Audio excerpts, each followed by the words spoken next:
चलो स्टार्ट करें। चलो लास्ट डे हमारा चैप्टर शुरू हुआ था लेवरेज।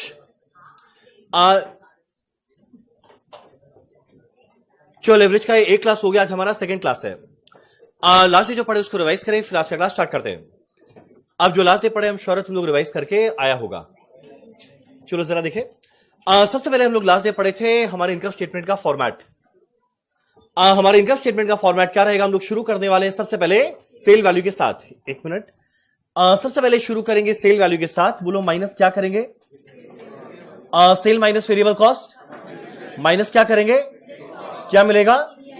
माइनस क्या करेंगे? क्या मिलेगा? माइनस क्या करेंगे? क्या मिलेगा? ईएटी। अब मेरा अगला क्वेश्चन उठता है, अगर बाई चांस हमारा सेल बढ़ता है 10%, और बाई चांस हमारा सेल बढ़ता है 10%, एक काम करना, इनकम स्टेटमेंट पूरा करना। और बाई चांस सेल बढ़ता है 10%, बताओ वेरिएबल कॉस्ट भी कितना बढ़ेगा? यानी मेरा कंट्रीब्यूशन भी कितना बढ़ेगा? पर क्या लगता है फिक्स कॉस्ट बढ़ेगा, गिरेगा, सेम रहेगा? और अगर सेम रहेगा मतलब ईबीआईटी 10 बढ़ेगा या 10 से ज्यादा बढ़ेगा? 10 से ज्यादा बढ़ेगा। कारण क्या? ये मेरा क्या था? Fix cost. अब अगर बाई चांस ही मेरा 10 से ज्यादा बढ़ता है, मेरा अगला लाइन आने वाला है इंटरेस्ट, जो भी क्या रहेगा? सेम।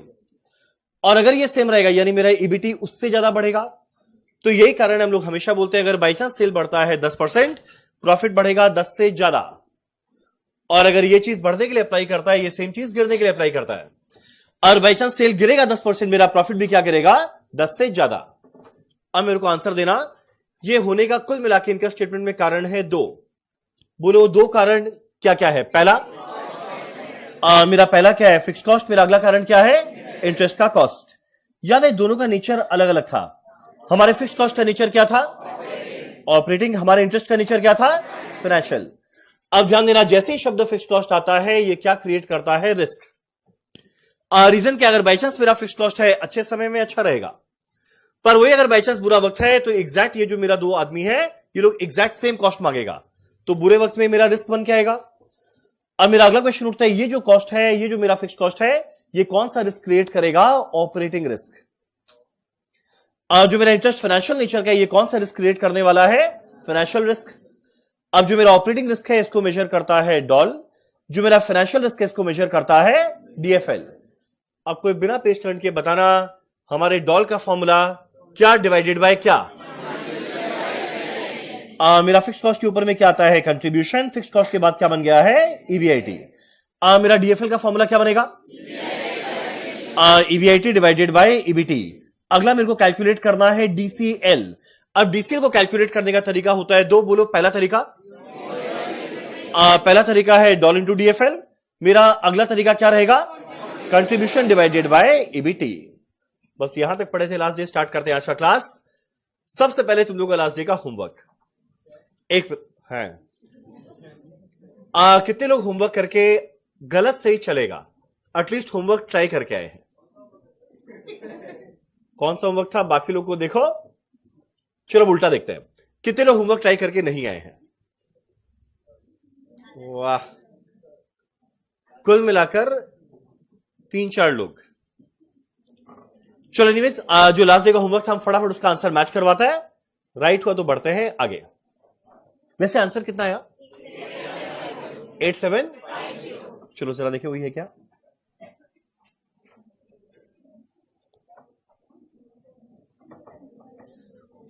चलो हमारा लास्ट डे का होमवर्क था क्वेश्चन नंबर 4। फटाफट देखिए क्या लिखा हुआ है।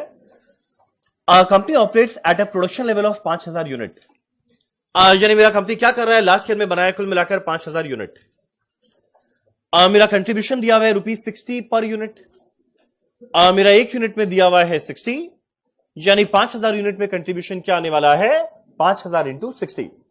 अगर कैलकुलेट करेगा, मेरा टोटल कंट्रीब्यूशन आने वाला है 5000 इंटू 60 कितना होता है? 3 लाख।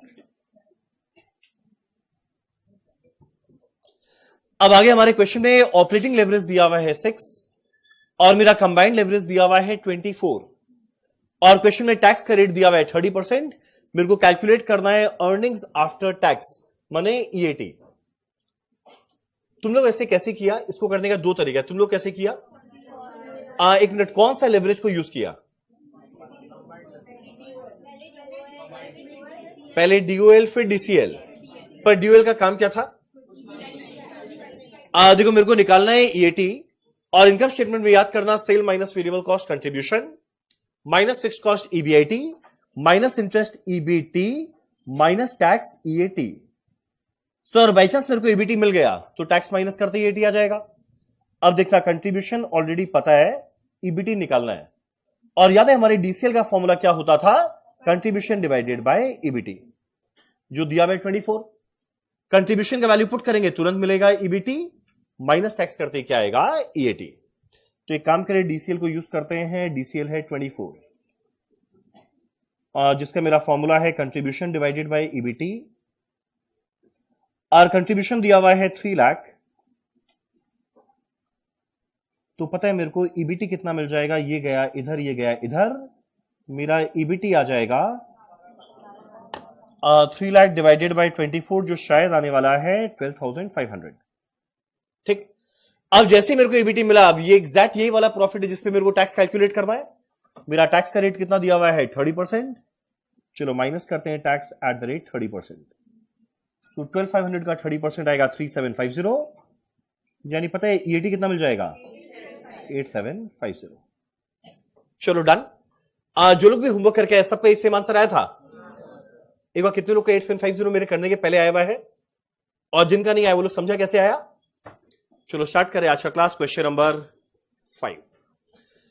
आज का टारगेट बड़ा सिंपल है। आज हम लोग करने वाले हैं 8 क्वेश्चन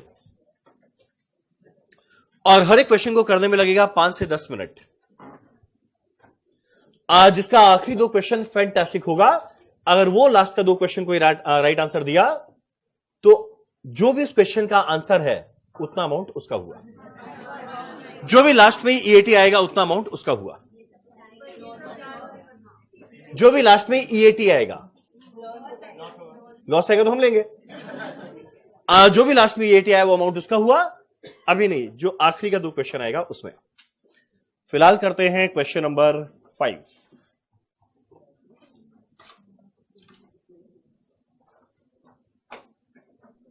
चलो जरा देखिए क्या लिखा है question 5। From the following information available for 4 companies, calculate करना है 4 नंबर। पहला मेरे को निकालना है ईबीआईटी। अब ध्यान देना, जब इनकम स्टेटमेंट बनाएंगे ईबीआईटी अपने आप उसमें मिल जाएगा। अगला मेरे को कैलकुलेट करना है ईपीएस। ये क्या होता है तुम लोग को नहीं पता, ये हम बताएंगे। अच्छा, ईपीएस का फुल फॉर्म? ठीक है, कैसे कैलकुलेट करता है ये हम बताएंगे।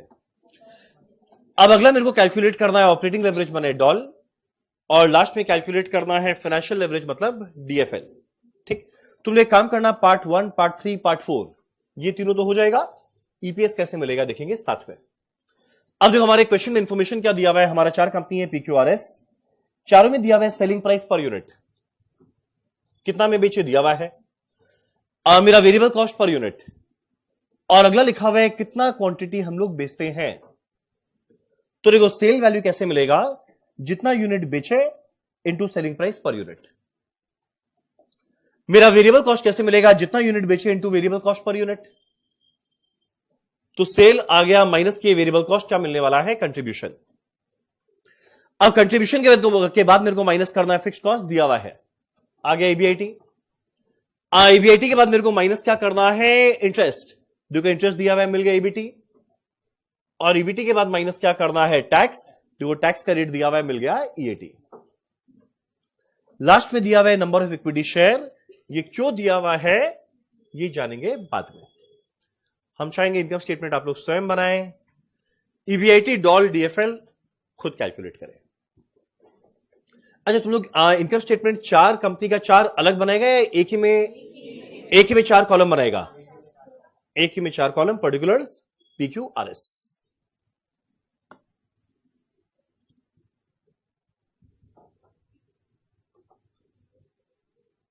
फर्स्ट क्लास नहीं किया है, वो फर्स्ट चैप्टर किया हुआ है तो आया क्यों? मेरे से मिलने मिल लिया, अच्छा लगा।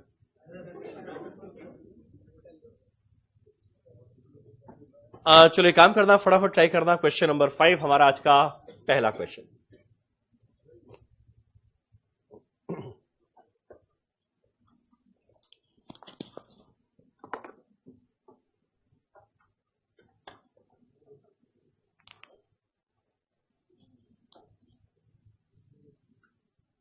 ये सारा फॉर्मूला डिराइव कैसे हुआ, या इधर हम लोग कल जानेंगे या फिर नेक्स्ट डे जानेंगे। डॉल डीएफएल डीसीएल का डेरिवेशन और ये जो भी नंबर आया ये क्या इंडिकेट करता है, ये पूरा डिटेल में जानेंगे इधर कल या परसों में।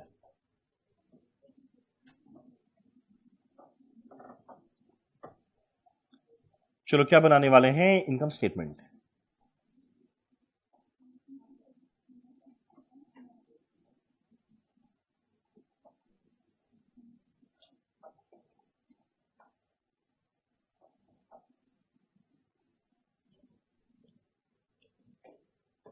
चलो स्टार्ट करने वाले हैं सेल वैल्यू के साथ। हमारा पहला लाइन आएगा सेल वैल्यू।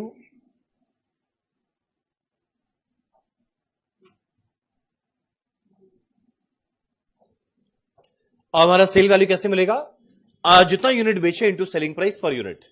तो देखो कितना यूनिट बेचे दिया हुआ है इधर,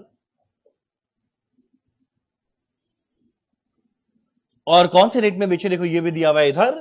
तो जैसे ही मल्टीप्लाई करेंगे मेरे को तुरंत क्या मिल जाएगा, सेल वैल्यू। कैलकुलेट करना पहले आएगा 20,000 इंटू 15 3 लाख। मेरा अगला आएगा 25,000 इंटू 20 कितना आने वाला है 5 लाख। नेक्स्ट आएगा 30,000 इंटू 25 ये आएगा 750। और मेरा लास्ट वाला 40,000 इंटू 30 आने वाला है 12 लाख। चलो ये आया सेल वैल्यू। माइनस करना है वेरिएबल कॉस्ट। मेरा वेरिएबल कॉस्ट कैसे मिलेगा, जितना यूनिट बेचे into variable cost per unit. तो देखो मेरा वेरिएबल कॉस्ट पर यूनिट दिया हुआ है, तो ये आने वाला है 20,000 इंटू 10 2 लाख। मेरा अगला 25,000 इंटू 15 आने वाला है 375। 30,000 इंटू 20 आने वाला है 6 लाख। और 40,000 इंटू 25 आने वाला है 10 लाख। इस चैप्टर के लास्ट तक इनकम स्टेटमेंट खुद में समा जाना चाहिए। चलो सेल माइनस वेरिएबल कॉस्ट आने वाला है कंट्रीब्यूशन। अगर कैलकुलेट करें मेरा कंट्रीब्यूशन का वैल्यू आएगा 1 लाख। ये आने वाला है 125, ये आने वाला है 150 और ये आने वाला है 2 लाख। चलो डन। अब एक और मेरा कंट्रीब्यूशन मिल गया, इसके बाद मेरे को माइनस करना है फिक्स कॉस्ट। मेरे को सीधा क्या मिलने वाला है, ईबीआईटी। चलो माइनस करते हैं फिक्स कॉस्ट। मेरा फिक्स कॉस्ट दिया हुआ है 30, 40, 50, 60।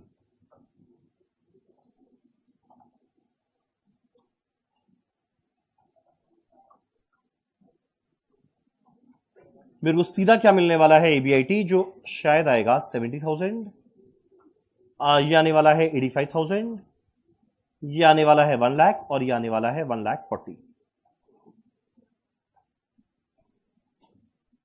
चलो ईबीआईटी के बाद मेरे को माइनस करना है इंटरेस्ट। देखा हमारा इंटरेस्ट का वैल्यू कितना दिया हुआ है क्वेश्चन में, 15, 25, 35, 40।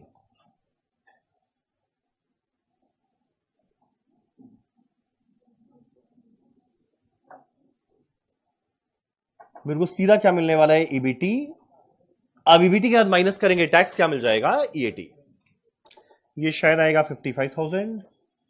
ये आने वाला है 60,000। ये आने वाला है 65 और ये आने वाला है 1 लाख। चलो माइनस करेंगे tax. At the rate tax का रेट कितना दिया हुआ है, चारों में देखो दिया हुआ है 40%। मेरा टैक्स का रेट दिया हुआ है 40%। और टैक्स हम लोग हमेशा किस पर कैलकुलेट करते हैं, जो लास्ट में प्रॉफिट बच जाए। मेरा लास्ट में प्रॉफिट क्या बचा है, ये वाला। तो इसका 40% क्या आने वाला है, टैक्स। सुनो ना, कोई मेरे को हेल्प करेगा, कितना आया। और अगर हेल्प नहीं करना है मत करो, हम मेंटल मैथ्स लगाएंगे। जो लोग का मेरे से नया नया मिला है, हम जनरली कैलकुलेटर यूज करते नहीं है, हम जनरली मेंटल मैथ्स लगाते हैं, इसलिए मेरे को कैलकुलेटर का जरूरत नहीं पड़ता।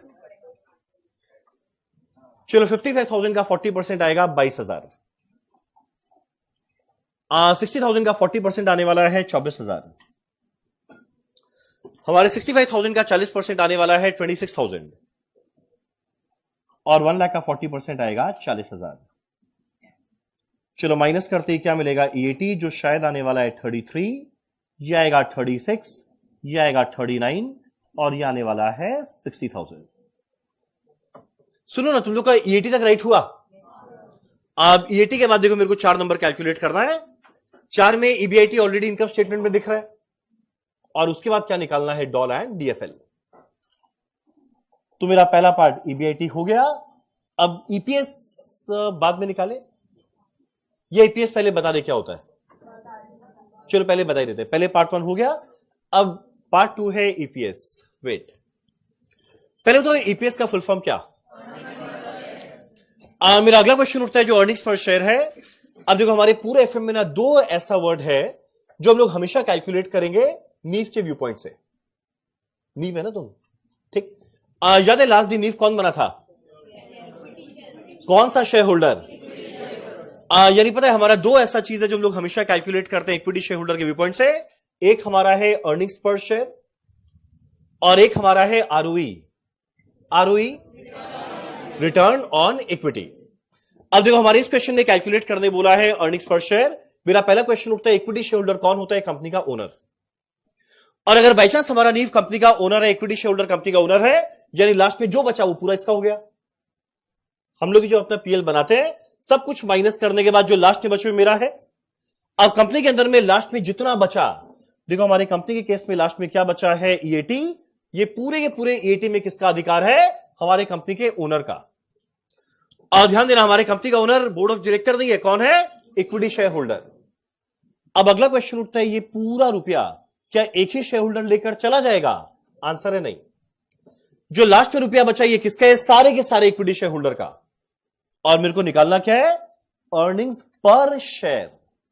यानी मेरा इक्विटी शेयर होल्डर कितना अर्न करता है पर शेयर, हर एक शेयर पे कितना अर्न करता है। तो देखो ये तो मेरा आया हुआ है टोटल अर्निंग्स, ये मेरा आया हुआ है टोटल अर्निंग्स। मेरे को निकालना है अर्निंग्स पर शेयर। कोई मेरे को देगा डिवाइड इसको किससे करेंगे? Number of shares the number of equity share, तभी तो मिलेगा हर एक शेयर पे अर्निंग्स क्या रहा। ये मेरा आया हुआ है 32,000 सारे इक्विटी शेयर होल्डर का मिला के। और देखो कुल मिला के नंबर ऑफ इक्विटी शेयर कितना है? 5,000। तो 33,000 रुपीज बटेगा 5,000 शेयर में, तो पर शेयर कितना मिलने वाला है? 33,000 डिवाइडेड बाय 5,000। सो अगर हम लोग कैलकुलेट करें मेरा अर्निंग्स पर शेयर आने वाला है, एक सेकेंड, यहां लिखते हैं नंबर ऑफ इक्विटी शेयर्स, ये है 5,000, 9,000, 10,000, 12,000।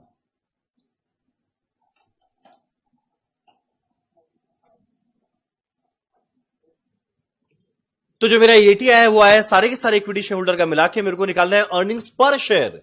तो ऑब्वियस सा बात है मेरे को इसको बांटना पड़ेगा हर एक शेयर में, और जब हर एक शेयर में बटेगा तभी मिलेगा अर्निंग्स पर शेयर कितना आया। तो देखो मेरा ईपीएस का फॉर्मूला क्या बनेगा? EAT divided by number of equity shares. Divide करके जरा देखना मेरा अर्निंग्स पर शेयर आएगा पहले वाले में, not required mental maths. 36,000 by 9,000 4, 39,000 divide by 10,000 3.9, 60,000 divide by 12,000 5।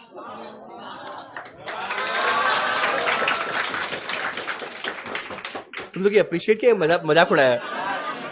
हाँ अच्छा अप्रिशिएट किया। चलो यार हमारा अर्निंग्स पर शेयर बोलो। हाँ गर्मी लग रहा है भाई, कभी एसी बंद करवाते कभी। 2 मिनट का टाइम, 2 मिनट का। अब देखो मेरे को अगला कैलकुलेट करना है डॉल और अगला निकालना है डीएफएल। चलो एक काम करें, अगला निकालते हैं डॉल। अब रुको, हम जिससे पूछे ना खाली वो फॉर्मूला बताना। डॉल का फॉर्मूला क्या है बताने वाले हैं आप। चलो वेरी गुड। मेरा डॉल किसकी वजह से आया? ये वाले फिक्स कॉस्ट की वजह से, ऑपरेटिंग नेचर का था। फॉर्मूला क्या आएगा? Contribution divided by EBIT. चलो एक काम करें, फटाफट कैलकुलेट करें मेरा कितना आने वाला है। पहले वाले में आएगा 1 लाख डिवाइडेड बाय 70,000। बोलो कितना आया?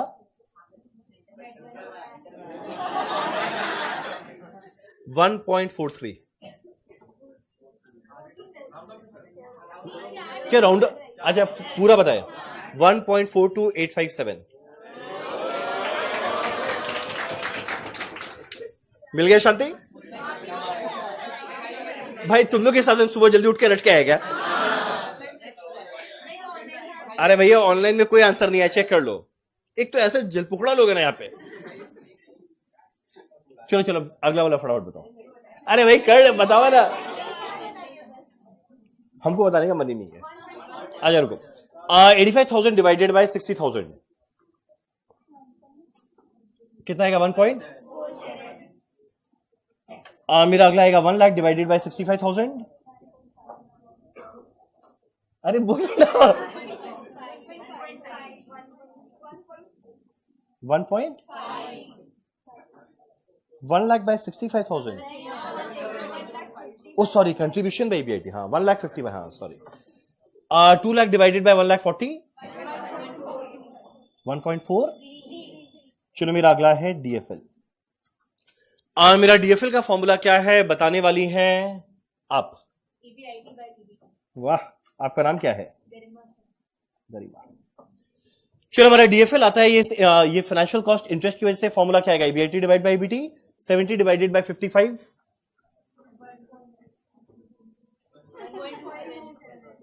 नेक्स्ट वाला, नेक्स्ट वाला, लास्ट वाला 1.4। चलो डन। सुनो ना, तुम लोग का ये वाला राइट हुआ, डॉल डीएफएल ईपीएस ईबीआईटी। चलो डन। ये था हमारा आज का पहला क्वेश्चन। अब अर्निंग्स पर शेयर और आरओई के बारे में बस एक लाइन लिखते हैं और इसके बाद आगे मेरे को कुछ नहीं बताना, तुम लोग खाली क्वेश्चन करेगा। अच्छा एक बात बताओ, डॉल और डीएफएल कैसे एक्सप्रेस करेंगे? और अगला बताओ, जो मेरा अर्निंग्स पर शेयर आया है ये भी क्या टाइम्स में आएगा या परसेंटेज में आएगा या रुपी पर शेयर आएगा? ये क्यों आएगा रुपी पर शेयर? ये देखो लिखा हुआ था ₹33,000। डिवाइड करने वाले हैं 5,000 शेयर से, तो क्या आएगा? ₹6.6 पर शेयर। डन। चलो फटाफट नीचे लिखते हैं सेल्फ नोट।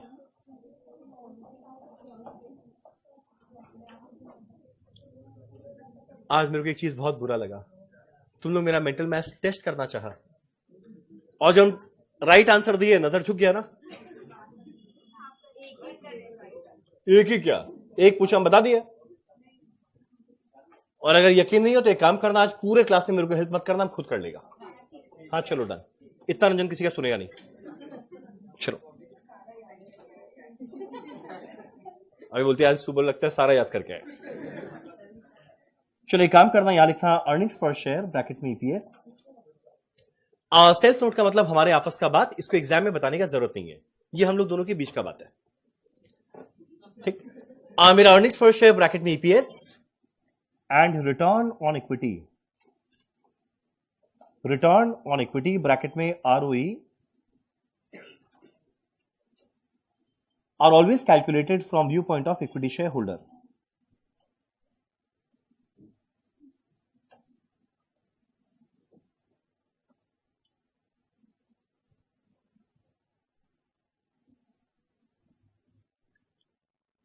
यानी हमारा हर एक शेयर में कितना अर्न किया गया और इक्विटी वाला जो पैसा लगाया उस पर कितना % रिटर्न कमाया, ये दोनों हमेशा कौन कैलकुलेट करना है? Equity share holder. अब मेरा अगला क्वेश्चन उठता है, इक्विटी शेयर होल्डर को क्या मिलेगा? जो लास्ट में बच जाए वो इक्विटी वाले का है। और ध्यान देना, इनकम स्टेटमेंट के लास्ट में क्या बचता है? ईएटी। यानी लास्ट में जो बचा वो उसमें पूरा अधिकार है हमारे ओनर या इक्विटी वाले का, तो इसीलिए इन दोनों के फॉर्मूला में आता है ईएटी। तो देखो मेरा ईपीएस का फॉर्मूला क्या मिलेगा? इक्विटी वाले को लास्ट में क्या बचा? ईएटी। ये मेरा है टोटल ईएटी, यानी हर इक्विटी शेयर होल्डर का मिला के मेरे को निकालना है अर्निंग्स पर शेयर, तो डिवाइड किससे करने वाले हैं? Number of equity shares. और ये कैसे एक्सप्रेस करेंगे? ब्रैकेट में रुपी पर शेयर। सही है यहां तक?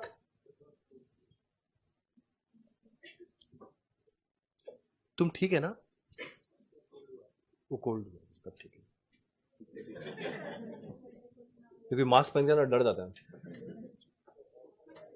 नहीं पर चलो अच्छा है, एटलीस्ट कोल्ड है तो अब मास्क पहन के आया। चलो मेरा अगला है आरओई। मेरा अगला है आरओई। आरओई का फॉर्मूला क्या बनेगा? अब देखो नाम है रिटर्न ऑन इक्विटी, यानी इक्विटी वाला जितना रुपया हमारे कंपनी में लगाया उस पर कितना % रिटर्न कमाया। अब एक सिंपल सा बात है, जब हम भी कोई कंपनी में पैसा लगाते हैं, मान लो एग्जांपल हम कुल मिलाकर लगाया है 1 लाख रुपया, और साल के एंड में हम देखते हैं भाई हम 1 लाख रुपया जो लगाया उसे लगाने के बाद कंपनी मेरे को कितना रुपया दिया। तो क्वेश्चन उठता है इसका फॉर्मूला क्या बनेगा? मुझे क्या मिला डिवाइडेड बाय हम कितना रुपया लगाए और सर आरओई एंड ईपीएस में डिफरेंस क्या है, होता है कंसेप्चुअली? भाई आरओई बताने तो दो। मेरा रिटर्न ऑन इक्विटी के अंदर में क्या निकालते हैं, जो इक्विटी शेयरहोल्डर पैसा लगाता है, जितना भी रुपया लगाया उस पर कितना परसेंट रिटर्न कमाया। अब मान लो एग्जांपल दे रहे हैं हम लोग का क्लास में, मान लो तुम लोग सब इक्विटी शेयर होल्डर है और एक कंपनी के अंदर में पैसा लगाया कुल मिलाकर मान लो 10 लाख। तो भाई 10 लाख रुपए हमारी कंपनी में लगाया तो हमारी कंपनी में इक्विटी शेयर कैपिटल कितना पहुंच गया, 10 लाख। जैसे ही 10 लाख रुपए हमारी कंपनी के अंदर में पहुंचा, अब कंपनी क्या करेगा, बिजनेस। और जब बिजनेस करेगा तो लास्ट में साल के एंड में क्या बनाने वाला है, इनकम स्टेटमेंट। और जब इनकम स्टेटमेंट बनाएगा लिखेगा sale minus variable cost contribution, minus करते करते करते करते करते लास्ट लाइन में पहुंचेगा। और जो लास्ट लाइन में पहुंचा, मान लो ईएटी कितना आया हुआ है, एग्जांपल दे रहे हैं 1,50,000। ठीक, हम चाहेंगे ना तुम लोग थोड़ा बुद्धि लगा के बताओ, इक्विटी शेयर होल्डर ने 10 लाख रुपया हमारी कंपनी में लगाया और पहले साल में हमारी कंपनी ने इक्विटी वालों को कितना रुपया दिया है, 1,50,000। यानी अगर बाई चांस मेरे को यह कैलकुलेट करना है इक्विटी वाले के रुपए पे वो कितना परसेंट कमाया, तो देखो इक्विटी वाला कमाया कितना है, 1,50। जो लास्ट में बच जाए वो इक्विटी वालों का है। मेरा इक्विटी वालों ने कमाया कितना है, 1,50,000। कितना रुपया लगाकर, 10 लाख। तो बताओ तो अगर परसेंटेज निकालना है कितना परसेंट कमाया, क्या डिवाइडेड बाय क्या इंटू क्या किया, नहीं वैल्यूज में बताओ, नंबर बताओ, क्या नंबर डिवाइडेड बाय कौन सा नंबर किया। मेरा इक्विटी शेयर होल्डर से पूछे भाई तुमको क्या मिला, ये बोलेगा 1,50,000 मिला। अगले से पूछे तुम कितना रुपया लगाया, बोलेगा हम 10 लाख रुपया लगाया। यानी कितना परसेंट कमा रहा है, 1,50 डिवाइडेड बाय 10 लाख रुपीज लगाकर। और अगर परसेंटेज बनाना है मल्टीप्लाई किससे करेंगे, 100 से। डन। यानी पता अगर बाई चांस मेरे को आरओई का फॉर्मूला बनाना पड़े तो क्या मेरे को देगा, आरओई का फॉर्मूला क्या डिवाइडेड बाय क्या इंटू क्या, सीधा सीधा बात, इक्विटी शेयर होल्डर को हर साल क्या मिला, ईएटी डिवाइडेड बाय वो कितना रुपया लगाया, इक्विटी शेयर कैपिटल। और अगर परसेंटेज में निकालना मल्टीप्लाई किससे करेंगे, 100। डन। तो यहां लिखते हैं EAT divided by equity share capital percentage के लिए इंटू 100। इसको कैसे एक्सप्रेस करने वाले हैं, परसेंटेज में। आज जब रेशियो एनालिसिस चैप्टर स्टार्ट होगा इसको और बहुत डिटेल में पढ़ेंगे कि आरओई का फॉर्मूला क्या चीज में काम आता है, एक बार निकल गया फिर कैसे कंपेयर करते हैं सबके साथ। डन। ट्राई करना क्वेश्चन नंबर लास्ट कौन सा किए थे, 5 की बात करते हैं 6। ट्राई करना क्वेश्चन नंबर 6 अपने आप करने का। समय है 6 मिनट। हो गया। क्या नाम है, निकुंज। निकुंज ने कहा हो गया, करने के पहले ही हो गया। चलो चलो चलो पढ़ाई करो। चलो एक काम करें, फटाफट एक बार क्वेश्चन नंबर 6 पढ़ते हैं, साथ में डिस्कस करते हैं। ट्राई करना अपने आप करने का। क्या लिखा है क्वेश्चन नंबर 6 में, Mirazed Limited is considering the installation of a new project costing rupees 80 lakh। यानी Mirazed Limited को एक नया बिजनेस शुरू करना है जिसके लिए कुल मिलाकर कितना रुपया लगेगा, 80 lakh. Oh my God, 80 lakh रुपए इसको चाहिए नया बिजनेस स्टार्ट करने के लिए। अब आगे बोलता है ये एक्सपेक्ट करता है सेल वैल्यू आएगा इस प्रोजेक्ट से 90 लाख रुपीज। तो ध्यान देना हमारे इनकम स्टेटमेंट का पहला लाइन, ये बिजनेस से सेल कितना आने वाला है, 90 लाख। अब आगे बोलता है मेरा वेरिएबल कॉस्ट लगेगा 60% ऑफ सेल। तो जितना मेरा सेल वैल्यू आया मेरा वेरिएबल कॉस्ट आएगा उसका 60%। तो कैलकुलेट करना सेल माइनस वेरिएबल कॉस्ट क्या मिल जाएगा, कंट्रीब्यूशन। मेरा annual fix cost other than interest, देखो मेरा दो खर्चा सेम रहता है, एक इंटरेस्ट एक फिक्स कॉस्ट। बोलता है इंटरेस्ट के अलावा जो दूसरा वाला फिक्स कॉस्ट है यानी पहला वाला, वो कितना है, 10 लाख रुपया। तो कंट्रीब्यूशन में माइनस किए फिक्स कॉस्ट क्या मिलने वाला है, ईबीआईटी। टैक्स रेट दिया हुआ है 30%। और last line, the company wants to arrange the fund through issuing 4 lakh equity share of ₹10 each. तो देखो जो 80 लाख रुपीज चाहिए था वो कहां से लेकर आया, 4 lakh equity share at the rate 10 यानी 40 लाख इक्विटी शेयर कैपिटल से, और 12% डिबेंचर से लेकर आया है 40 लाख। तो देखो कुल मिलाकर 80 लाख रुपीज आ गया। मुझे कैलकुलेट करना है doll, DFL, DCL and EPS. हम चाहेंगे इनकम स्टेटमेंट खुद बनाओ, चारों कैलकुलेशन खुद करो।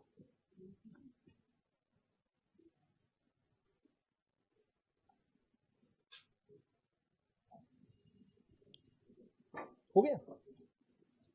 इतना जल्दी कैसे करता है?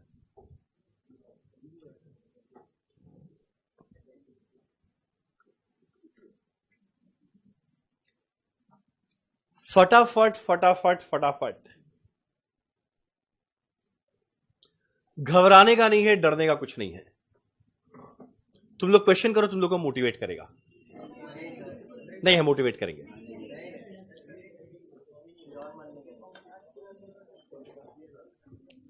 जो लोग नए आए उन लोग को मेरा मोटिवेशन चाहिए।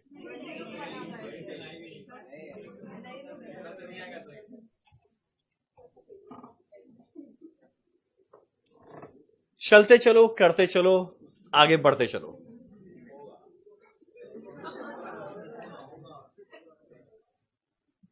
जीवन का मार्ग बहुत कठिन है।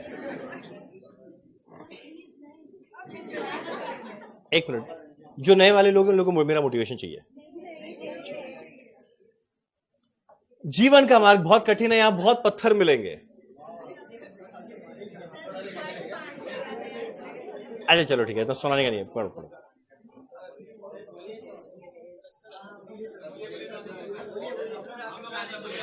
बोले अच्छा लग रहा है? चलो पढ़ो।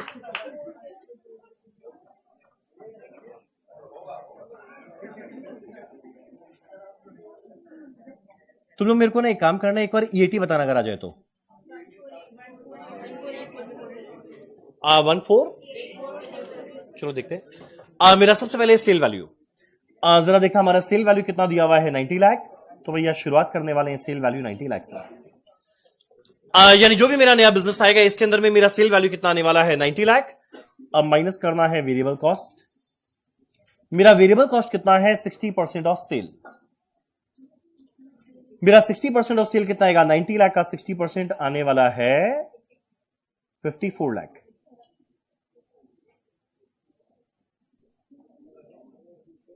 यानी मेरे को क्या मिलेगा? कंट्रीब्यूशन जो शायद आने वाला है 36 लाख। क्या मैंने सही लिखा? अब मेरा कंट्रीब्यूशन के बाद मेरे को माइनस करना है मेरा अगला खर्चा, इसका नाम क्या है? Fix cost. अब देखो मेरा एनुअल फिक्स कॉस्ट दिया हुआ है अदर देन इंटरेस्ट, यानी इंटरेस्ट नहीं, जो मेरा पहला वाला फिक्स कॉस्ट है वो कितना है? 10 लाख। चलो माइनस करते हैं, मेरा फिक्स कॉस्ट कितना आने वाला है? 10 लाख। ये शायद आने वाला है EBIT 26 लाख। ठीक। अब मेरा EBIT के बाद मेरे को माइनस करना है मेरा अगला खर्चा, इसका नाम क्या है? इंटरेस्ट। अब ध्यान देना, इंटरेस्ट किसको देंगे? जिससे लोन लिए। अब इधर हमारे एग्जाम के अंदर में वर्ड यूज करेगा लोन या वर्ड यूज करेगा डिबेंचर, बात एक ही है। अब देखो हमारा लोन या डिबेंचर का वैल्यू कितना है? हमारे लोन या डिबेंचर का वैल्यू कितना है? 40 लाख और उसका इंटरेस्ट रेट कितना है? 12%। तो डिबेंचर या लोन से लिया हुआ है पैसा 40 लाख जिसको 12% देना है, तो भाई 40 लाख का 12% अगर कैलकुलेट करेगा ये आने वाला है आई थिंक 4,80,000। चलिए माइनस करते आएगा EBT जो शायद आएगा 21,20,000।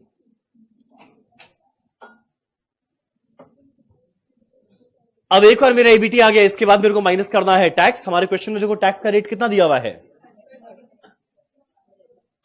टैक्स का रेट कितना दिया हुआ है?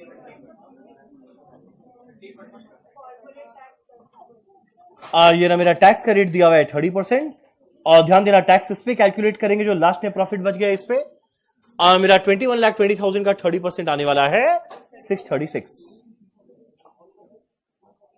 यानी मेरा EAT आ जाएगा 14,84,000। एक सेकेंड एक प्लीज। चलो डन। मुझे कैलकुलेट करना है 4 नंबर, मेरे को पहला कैलकुलेट करना है doll DFL DCL and EPS। चलो पहला निकालते हैं डॉल। चलो डॉल का फॉर्मूला क्या है बताने वाली है आप। Contribution divided bye EBIT। तो देखो मेरा कंट्रीब्यूशन का वैल्यू कितना है? 36 लाख डिवाइडेड बाय 26 लाख। सुनो ना, कोई कैलकुलेट करके बताओ ना कितना आएगा? 1.38 टाइम्स कर लेंगे। चलो मेरा अगला है DFL। मेरा DFL का फॉर्मूला क्या है बताने वाली है आप।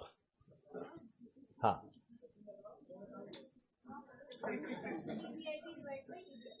EBIT divided by EBT 26 lakh divide by 21 lakh 20। अगर कैलकुलेट करेगा ये वैल्यू आने वाला है कितना आएगा?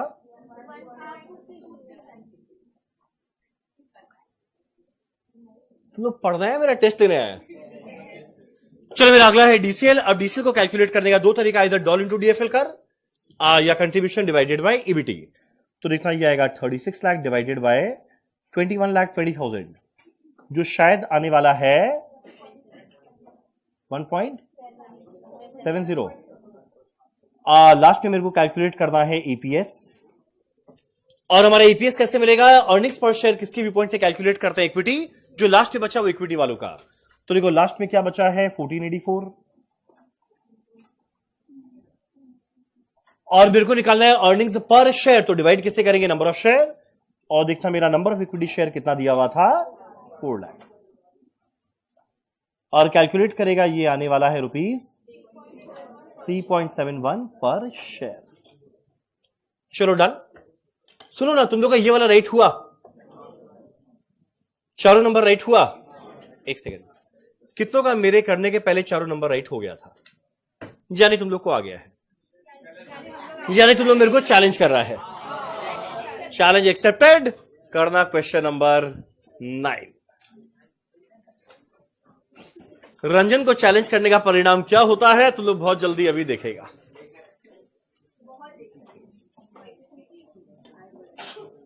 सर एक कंपनी का आइडियल DCL क्या होना चाहिए जो इंडिकेट करे कंपनी का फाइनेंशियल पोजीशन अच्छा है? प्रथम इसके लिए बस तुम 2 दिन इंतजार करो। हम लोग का परसों वाला क्लास चलेगा पूरा का पूरा एनालिसिस ऑफ लेवरेज का, कि जितना भी लेवरेज निकाले ये इंडिकेट क्या करता है, आइडियलिस्टिकली डॉल क्या होना चाहिए, DFL क्या होना चाहिए, DCL क्या होना चाहिए। बस 2 दिन इंतजार करो, पूरा का पूरा एक क्लास चलेगा, 2 घंटा उसी पे डिवोट करेंगे। फिलहाल करते हैं क्वेश्चन नंबर 9। तुम लोग ने चैलेंज किया, रंजन ने चैलेंज एक्सेप्ट किया।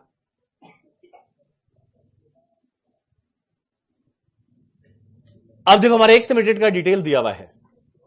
पहला लाइन, सेल करते हैं @100 पर यूनिट और कुल मिलाकर सेल वैल्यू है 24 लाख। तो बोले चलो ठीक है, इनकम स्टेटमेंट का पहला लाइन मिल गया। मेरा वेरिएबल कॉस्ट दिया हुआ है 50%।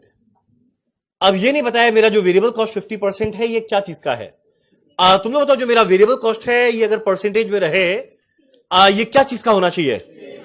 ऑब्वियस बात है, अगर सेल बढ़ेगा वेरिएबल कॉस्ट बढ़ना चाहिए, अगर सेल गिरेगा वेरिएबल कॉस्ट गिरना चाहिए। तो मेरा वेरिएबल कॉस्ट किस पे डिपेंड करने वाला है? सेल पे। तो इंप्लाइड बात है मेरा वेरिएबल कॉस्ट क्या आएगा? 50% ऑफ सेल। सेल पता है, वेरिएबल कॉस्ट पता है, माने कंट्रीब्यूशन तक तो आ जाएगा। अब आगे मेरा फिक्स कॉस्ट भी दिया हुआ है, मतलब EBIT तक आ जाएगा। अब आगे बोलता है मेरा कंपनी बोरो करता है ₹10 लाख। सुनो ना, कोई मेरे को बताओ बोरोइंग का मतलब क्या होता है? बोरो मतलब क्या? बोरो मतलब क्या होता है? लोन लेना। और ध्यान देना, अगर ये लोन है इस पे मेरे को क्या देना है? इंटरेस्ट। ठीक, लोन लिया हुआ है 10 लाख रुपए का और इंटरेस्ट रेट कितना है? 10% पर एनम। तो 10 लाख रुपए का 10% देने वाले हैं इंटरेस्ट। इंटरेस्ट आया मतलब EBT तक पहुंच गए। मेरा इक्विटी शेयर कैपिटल दिया हुआ है कुल मिलाकर ₹10 लाख और हर एक शेयर का दाम दिया हुआ है। मेरा कंपनी कौन से टैक्स ब्रैकेट में फॉल करता है? 50%। यानी मेरे कंपनी में कितना टैक्स लगता है? 50%। पहला पार्ट में निकालना है डॉल DFL DCL ROE, चारों पार्ट बड़ा इजी है। लास्ट में निकालना है अगर सेल 6 लाख रुपए से बढ़े, बोल नया EBIT कितना आएगा? क्या इजी है? कर लो, कर लो, इजी है तो कर लो।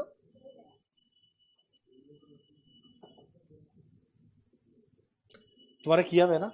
नोटबुक दो, पता चलेगा तुम सबको आंसर बताएगा।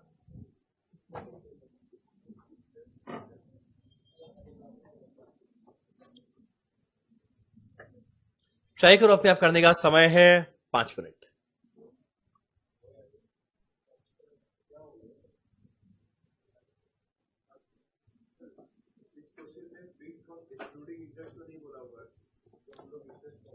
नहीं, अब देखो, जब खाली वर्ड फिक्स कॉस्ट बोले ना और कुछ ना बोले इंक्लूडिंग इंटरेस्ट या एक्सक्लूडिंग इंटरेस्ट, हम लोग हमेशा इसको ऑपरेटिंग नॉर्मल फिक्स कॉस्ट मानेंगे। ठीक,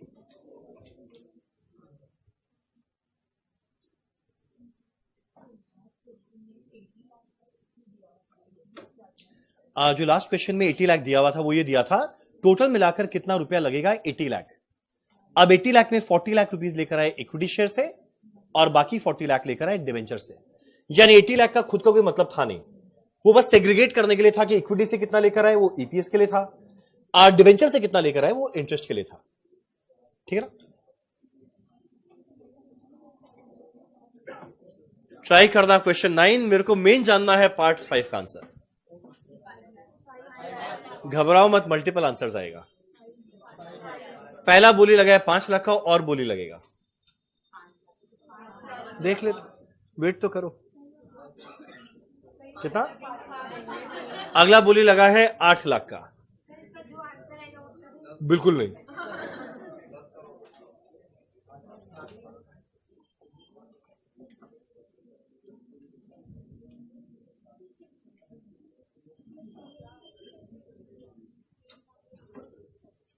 ट्राई करना फटाफट क्वेश्चन नंबर 9। मेरे को मेन जानना है पार्ट 5 का आंसर। चलो जरा देखें। जनरली मेजॉरिटी राइट होता है, जनरली राइट होता है, हमेशा राइट हो जरूरी नहीं है। हमारे लाइव ऑनलाइन में आंसर चल रहा है 5 लाख, 5 लाख, 2,72,000। अगला आंसर आया है 8 लाख। अभी तो बहुत आंसर आएगा, कैलकुलेट तो करो।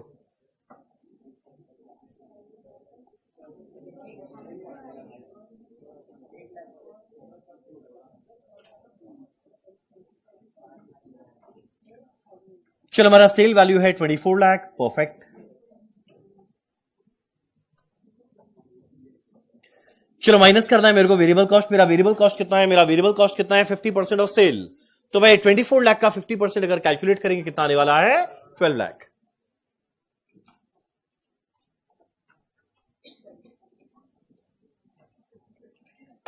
चलो ये आएगा मेरा कंट्रीब्यूशन, कितना आने वाला है? 12 लाख। अब मेरा कंट्रीब्यूशन के बाद मेरे को माइनस करना है फिक्स कॉस्ट। मेरा फिक्स कॉस्ट का वैल्यू कितना दिया हुआ है क्वेश्चन में? 10 लाख। जैसे ही माइनस करेंगे मेरे को ईबीआईटी मिलने वाला है 2 लाख।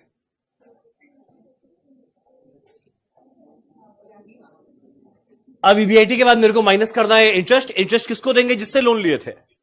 अब इधर वर्ड यूज करेगा लोन या वर्ड यूज करेगा डिबेंचर। हमारे क्वेश्चन में वर्ड यूज किया है बोरो। और देखो ये हम लोग भी यूज करते हैं, अपने फ्रेंड से बोरो करते हैं, मतलब एक तरह का लोन है। वो मेरा नहीं हो गया, वो एक तरह का लोन है। लोन का वैल्यू है 10 लाख, जिसपे इंटरेस्ट देंगे 10%। सो भाई 10 लाख का 10% कैलकुलेट करना, ये कितना आने वाला है? 1 लाख। यानी ये मेरे को मिल जाएगा ईबीटी 1 लाख। अब ईबीटी में माइनस करने वाले हैं टैक्स, और टैक्स का रेट कितना दिया हुआ है? 50%। ये कितना मिलने वाला है? 1 लाख का 50% 50,000, यानी ईएटी कितना आ जाएगा? 50,000। जो पहला 4 पार्ट राइट है, हम श्योर है तुम लोग का राइट हुआ होगा। पहला 4 पार्ट, मजा तो आखिरी पार्ट में है। पहला पार्ट डॉल, और अगर हेल्प नहीं करना मत करना, हम खुद कर लेंगे। कोई भी कर लेगा। चलो मेरा पहला पार्ट है डॉल। अब मेरा डॉल देखो किसकी वजह से आया? मेरा फिक्स कॉस्ट की वजह से। तो फॉर्मूला क्या आएगा? इसके ऊपर contribution divided by EBIT. 12 lakh by 2 lakh, 6 times.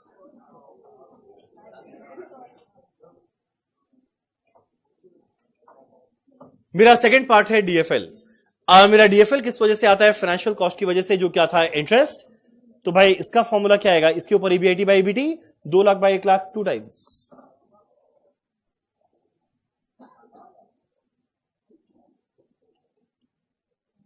चलो हमारा तीसरा पार्ट है डीसीएल। इधर करेंगे डॉल इंटू डीएफएल या करेंगे contribution by EBT. Doll into DFL करना ज्यादा इजी है। 6 इंटू 2 12।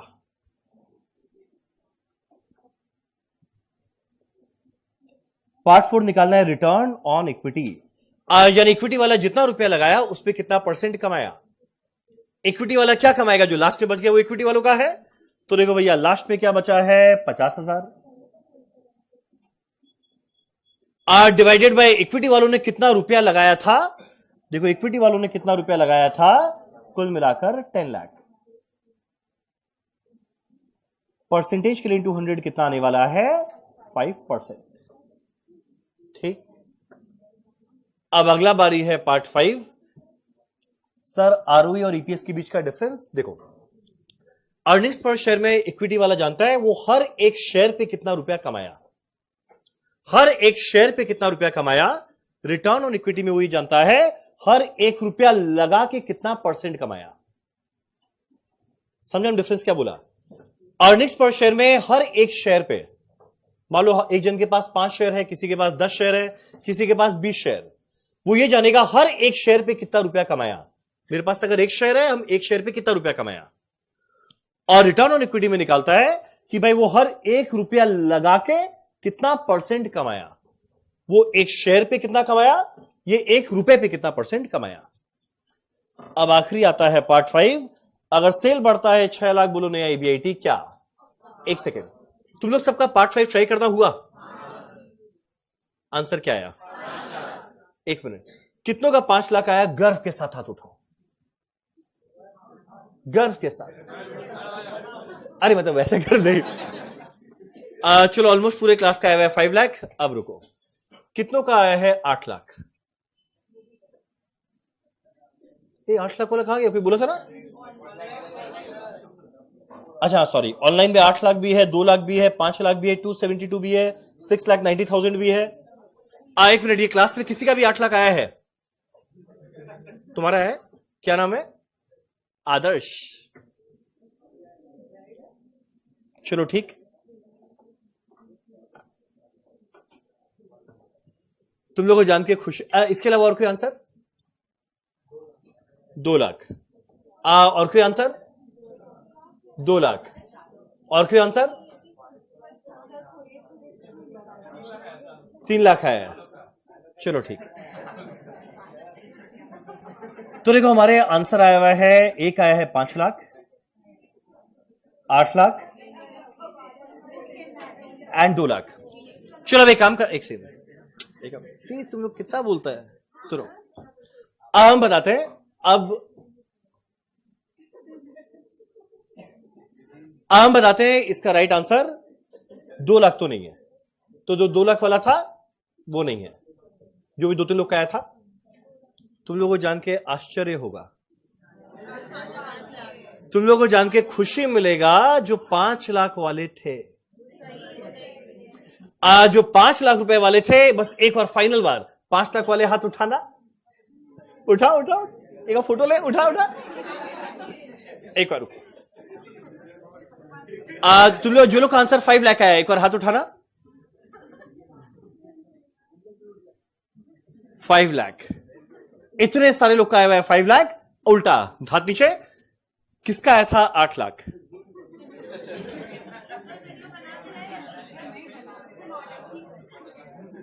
चलो नोटिंग कर रहे हैं, देख रहे हैं, वीडियो नहीं बनाया। अच्छा एक और जिनका आया 8 लाख। अब चलो वीडियो में जो गया गया। अब हम बताते हैं इसका राइट आंसर है, इसका राइट आंसर है 9 लाख। इसका राइट आंसर है 5 लाख और 8 लाख में से इसका राइट आंसर है, तुम लोग को शर्म नहीं आया 5 लाख बोलते हुए? इसका राइट आंसर है 8 लाख। 1 मिनट, कैसे आया?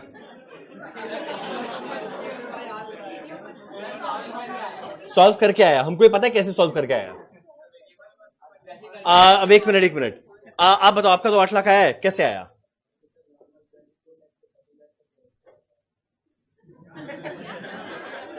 कितना कूल आंसर था। क्या होता है? 24 लाख को 30 लाख कर दिया, और आगे क्या हो गया? इसका राइट आंसर 8 लाख नहीं 5 लाख है। देखो एक छोटा सा गलती हो गया तुमसे।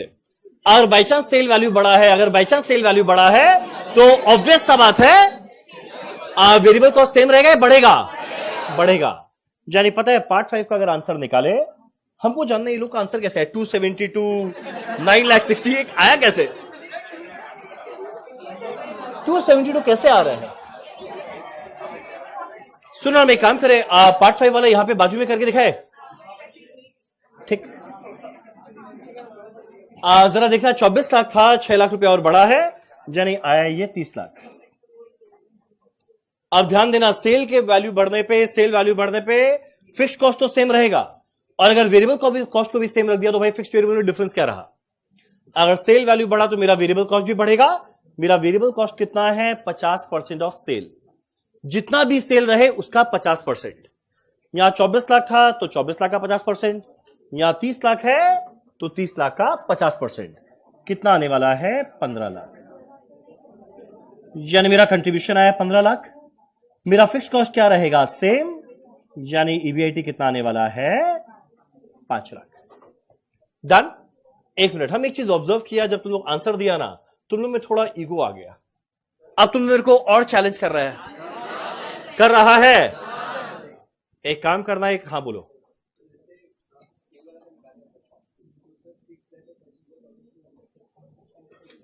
हाँ कर सकते हैं, सेम आंसर आएगा। एकदम कर सकते हैं, सर मेरा सही था, चलो वेरी गुड, होना भी चाहिए था। अब चलो एक काम करें,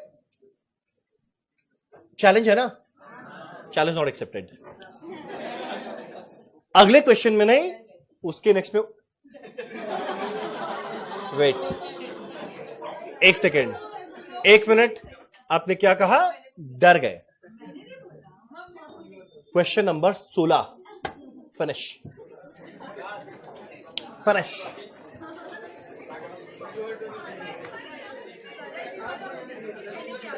क्वेश्चन नंबर 16, फिनिश। नहीं 16 नहीं, 17। 1 मिनट, 16 करना शुरू कर दिया था, आधा सम हो गया। चलो एक काम करना, फटाफट करना। क्वेश्चन नंबर 17 में है खतरा। चलो स्टार्ट करें क्वेश्चन नंबर 17। बोलते डर गए।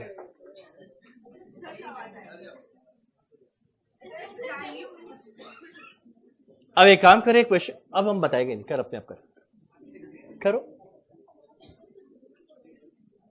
क्या वह डर लग रहा है बैलेंस शीट देख के?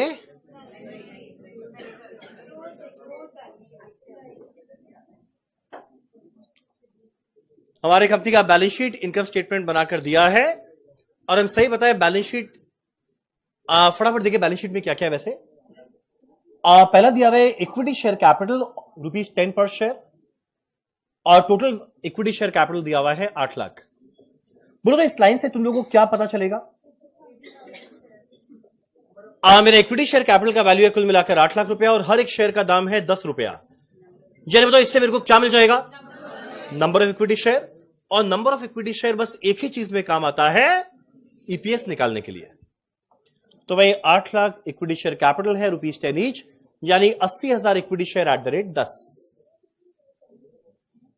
मेरा 10% डेट दिया हुआ है, डेट का मतलब डिबेंचर।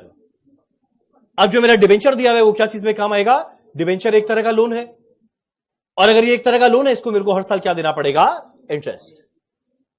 अब मेरा रिटेन अर्निंग्स करंट लायबिलिटी क्या है? I don't care.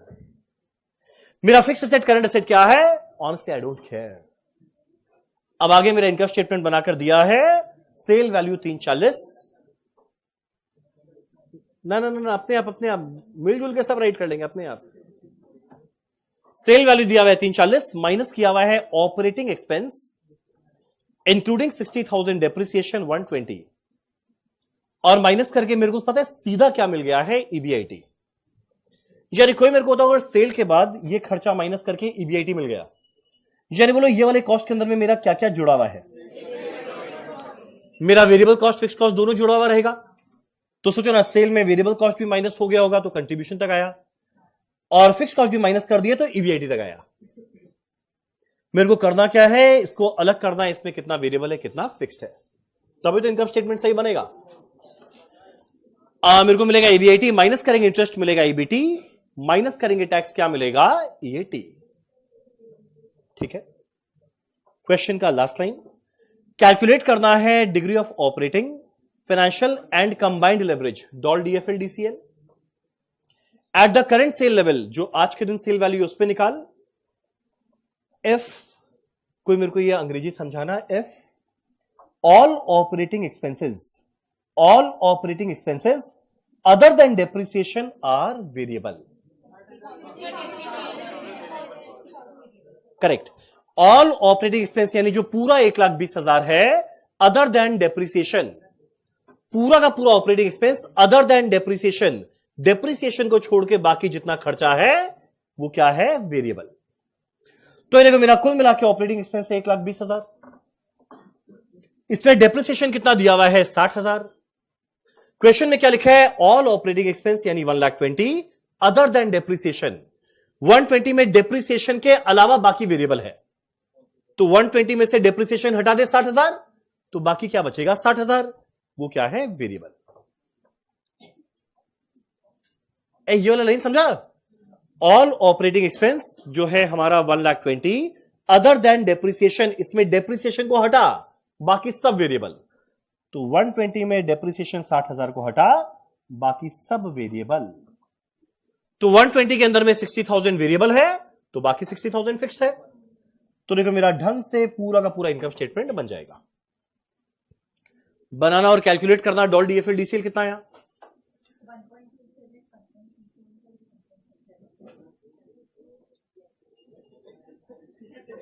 चलो ठीक है। आपका नाम क्या है, प्रथा, प्रथा, चलो डन, तुम्हारा हो गया। चलो देखो मेरा अगला है पार्ट बी।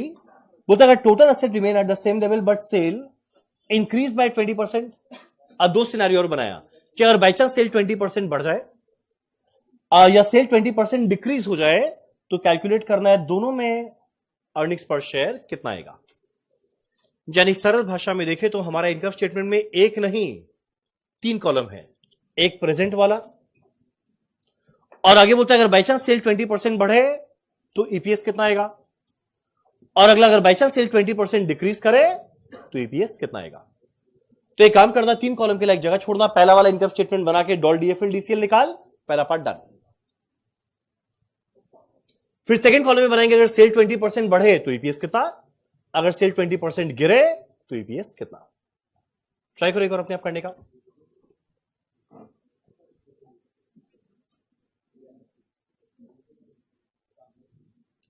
तुम लोग एटलीस्ट करंट वाले कॉलम के बेसिस पे डॉल डीएफएल डीसीएल निकालना।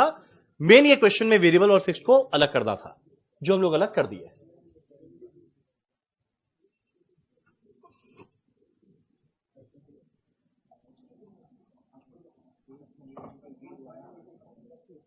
ना ना ना, अपने आप मिलजुल के सबका राइट हो जाता है।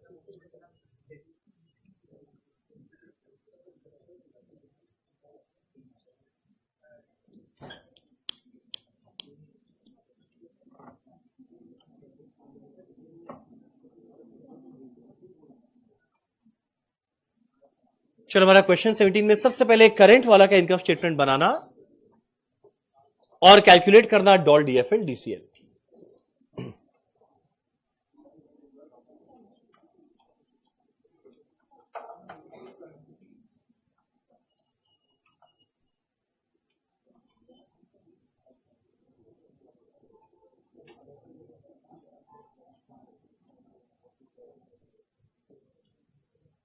दो कॉलम का जगह क्यों छोड़े, क्योंकि हमारे सेकंड पार्ट में बोला अगर सेल 20% बढ़े तो ईपीएस कितना, और सेल 20% डिक्रीज हो तो ईपीएस कितना।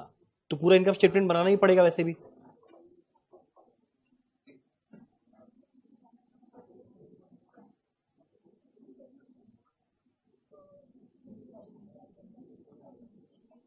अभी खाली करंट वाले में फोकस करें। सेल वैल्यू है 3,40,000।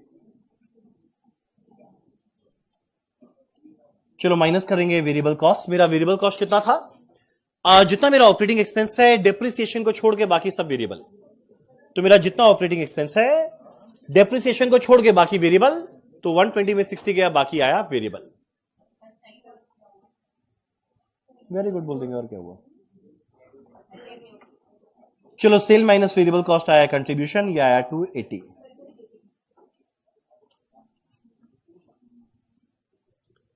चल अगला मेरे को माइनस करना है मेरा फिक्स कॉस्ट। मेरा फिक्स कॉस्ट कितना आएगा? 120 में 60,000 वेरिएबल है, मतलब बाकी 60,000 फिक्स्ड है, तो ये आने वाला है EBIT।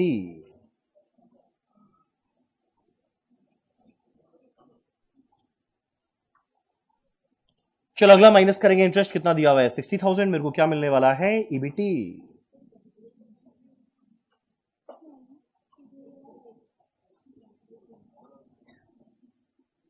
चलो माइनस करना है टैक्स। देखो टैक्स दिया हुआ है 56,000,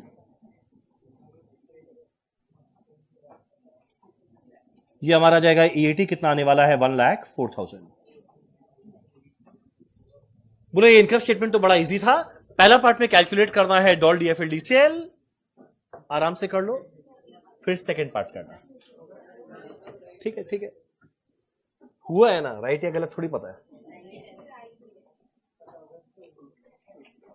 पार्ट ए में कैलकुलेट करना है डॉल DFL DCL, फटाफट निकाले पार्ट ए में डॉल DFL DCL। हमारा डॉल आता है ऑपरेटिंग फिक्स कॉस्ट की वजह से, तो भाई मेरा फिक्स कॉस्ट की वजह से आया। फॉर्मूला क्या आएगा डॉल का? इसके ऊपर contribution by EBIT, 2,80,000 divided by 2,20,000, ये आएगा 1.27 टाइम्स।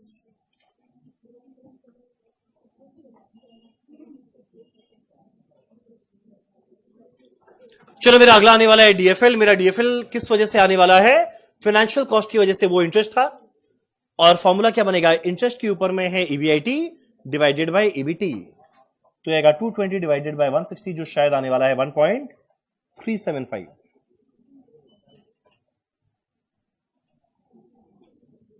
ठीक। मेरा अगला आने वाला है DCL। DCL का फॉर्मूला क्या? कंट्रीब्यूशन डिवाइडेड बाय EBT, और कैलकुलेट करेगा ये आएगा 280 डिवाइडेड बाय 160, जो शायद आने वाला है 1.75 टाइम्स। तुम लोग का पार्ट ए राइट हुआ होगा। अगला करना पार्ट बी। अब पार्ट बी के अंदर में 2 कॉलम बनाना है। पहला वाला, अगर बाई चांस सेल 20% बढ़े तो EPS क्या, और बाई चांस सेल 20% डिक्रीज करे तो EPS क्या। तो मेरा 2 कॉलम बनाते हैं। पहला, cell increase by 20%,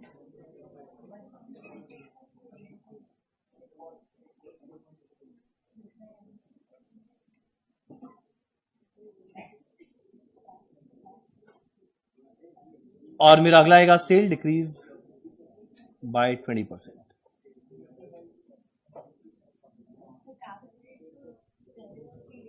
no idea, no idea, no idea. चलो ठीक है, देखो मेरा पहला वाला कॉलम में बनाना है जब सेल 20% इंक्रीज किया।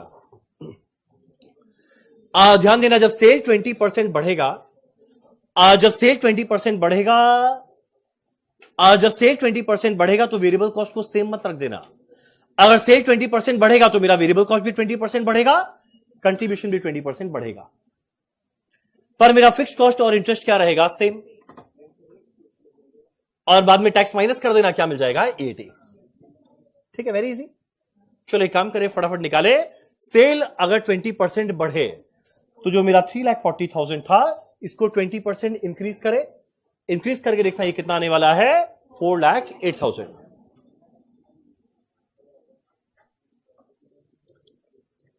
अगला, सेल अगर 20% बढ़ा, मेरा वेरिएबल कॉस्ट भी 20% बढ़ेगा, तो 60,000 को 20% इंक्रीज करना, कितना आने वाला है? 72,000, यानी ये आएगा 3,36,000। Very easy.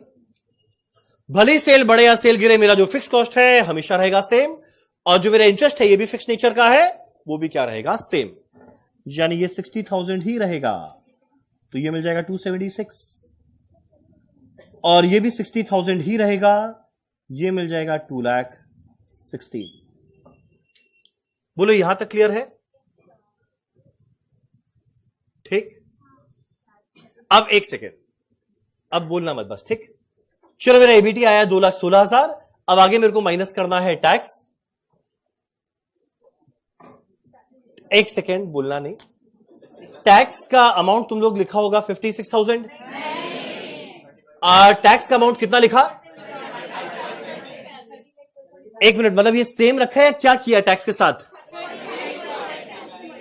ध्यान देना, अगर सेल बढ़ रहा है तो भाई प्रॉफिट बढ़ रहा है, और अगर प्रॉफिट बढ़ रहा है तो मेरा टैक्स का अमाउंट सेम नहीं रहेगा, बढ़ेगा। तो इसके लिए मेरे को टैक्स का रेट पता होना चाहिए। और मेरा अगला क्वेश्चन उठता है, जब टैक्स का रेट निकालेंगे, तुम लोग बताओ, जब टैक्स का रेट निकालेंगे वो किस पर कैलकुलेट करेंगे? सेल पर निकालेंगे, कंट्रीब्यूशन पे निकालेंगे, ईबीआईटी पे निकालेंगे, या ईबीटी पे निकालेंगे? ध्यान देना, टैक्स हम लोग हमेशा कैलकुलेट करते हैं ईबीटी पे, तो मेरे को यहां पे टैक्स रेट निकालना पड़ेगा कि भाई मेरा टैक्स का रेट कितना है। तुम लोग ये किया था? सुनो, ये सब बात बोलकर तुम लोग मेरे को और उकसा रहा है। एक मिनट, एक सेकंड, कुछ आवाज है ना? Hello hello hello hello hello. चलो, मेरा टैक्स का रेट कितना आएगा? टैक्स था 56,000, जब प्रॉफिट कमाए थे 1,60,000। मेरा टैक्स था 56,000, जब प्रॉफिट कमाए थे 1,60,000। तो मेरा टैक्स का रेट अगर कैलकुलेट करें तो ये पता है कितना आने वाला है? 35%। मेरा टैक्स का रेट आने वाला है 35%। तो इस क्वेश्चन में एकमात्र ढंग का चीज क्या था? टैक्स का रेट निकालना। तो अब कितना आएगा? 2,16,000 का 35% अगर कैलकुलेट करेगा, ये शायद आने वाला है 75,600, और ईएटी कितना आ जाएगा? 140,400। सुनो ना, तुम लोग का ईएटी 140,400 राइट आया था? सच्ची में बोलो ना, गलत हुआ था? एक मिनट, कितने लोग का मेरे से पहले राइट था? सुना रहा है?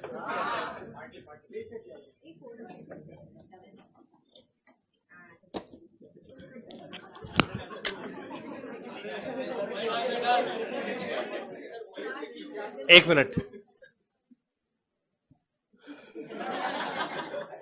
हमको पहले क्वेश्चन कंप्लीट करने दो। मेरा अगले वाले में सेल 20% डिक्रीज किया। ध्यान देना, अगर सेल 20% डिक्रीज करेगा तो 3,40,000 माइनस 20% करेंगे, जो शायद आने वाला है 272। अगर मेरा सेल 20% कम हुआ, मेरा वेरिएबल कॉस्ट भी 20% कम होगा, तो 60,000 माइनस 20% आने वाला है 48, यानी ये मिल जाएगा 2,24,000। मेरा फिक्स कॉस्ट रहेगा सेम, यानी आया 164। मेरा इंटरेस्ट भी रहेगा सेम, यानी आया 1,04,000। अब ये 1,04,000 में 35% टैक्स निकालेंगे, 36,400 माइनस करते क्या आएगा? 67,600। बोलो तुम लोग का ये राइट हुआ? लास्ट में मुझे कैलकुलेट करना है ईपीएस। अब मेरा ईपीएस का फॉर्मूला क्या होता है बताने वाली हैं आप। ईबीआईटी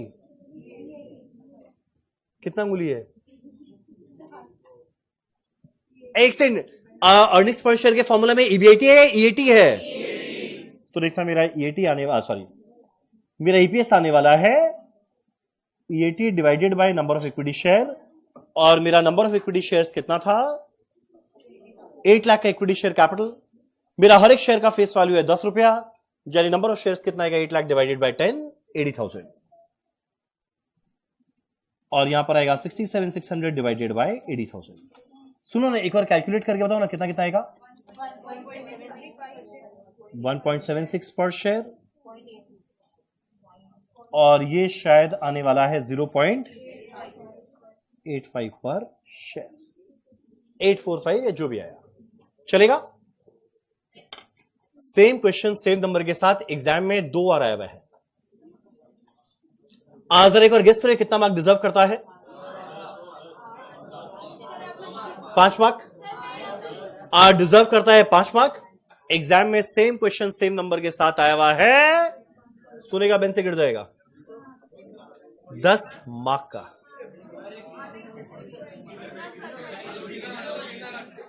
चलो जाने दो, अब एक काम करो, हम थोड़ा घूम कर आते हैं, करना क्वेश्चन 13। जब हम 13 मिनट बाद आएगा, तुम लोग बस क्वेश्चन देख ही रहा होगा। ट्राई करना क्वेश्चन 13, हमारा आज का तीसरा आखिरी क्वेश्चन। 13, 14, 7, that's it. फिर मेरे को होमवर्क भी देना।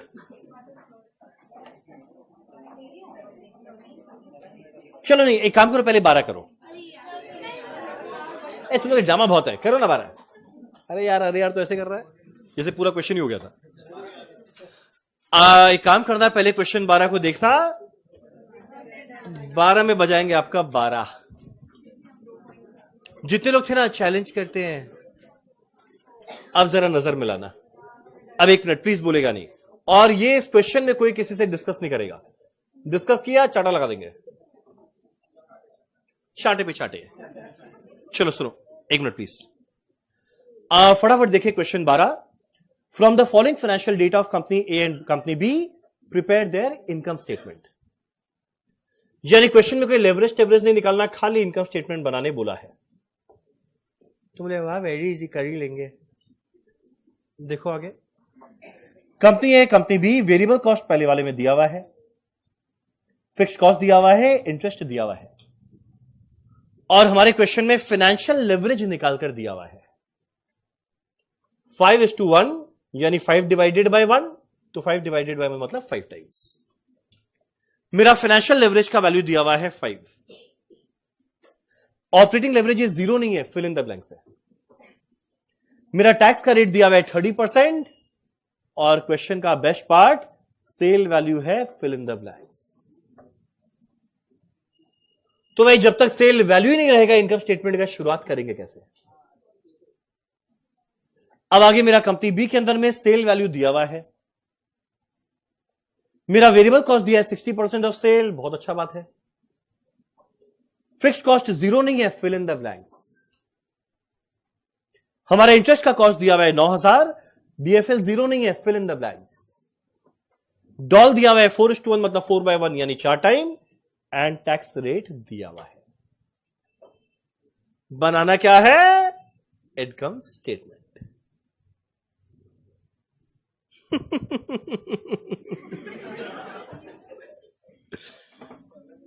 क्या हुआ, डर लग रहा है?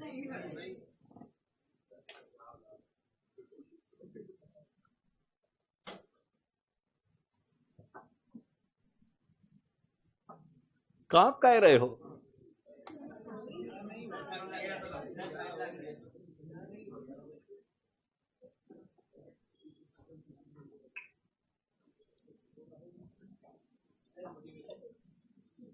अब हर चीज का जरूरत पड़ेगा, घबराओ मत।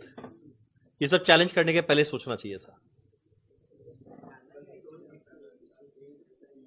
राघव मित्तल बोला भाई कैलकुलेट क्या करना है? यहां पर खाली इनकम स्टेटमेंट बनाना है और कुछ नहीं करना। तुम लोगों को तड़पते हुए देखना चाहते हैं।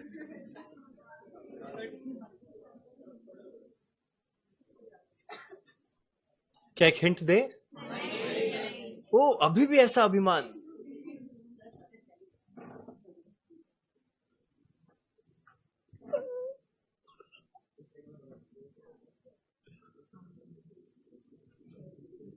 हम एक हिंट देगा।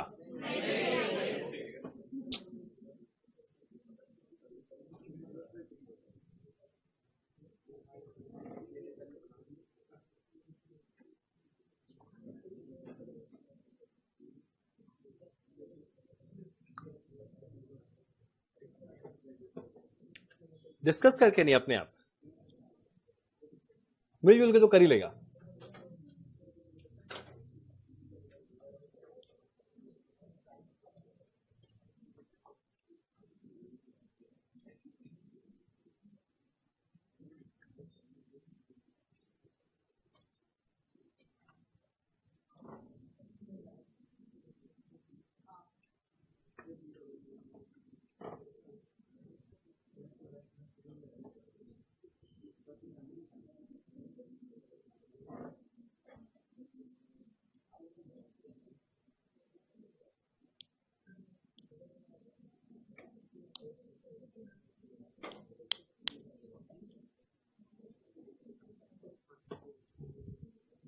क्या हम एक हिंट दे?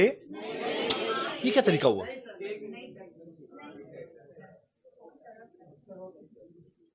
हो गया। हमारे अनुज ने कहा डन, तनिषा जी ने कहा डन। आपका नाम क्या है? हर्षिता जी ने कहा डन। हर्षी का, हर्षिका जी ने कहा डन। आपका नाम क्या है? शेखर, शेखर ने कहा डन। शिखर नाम सुना हुआ नहीं लग रहा है?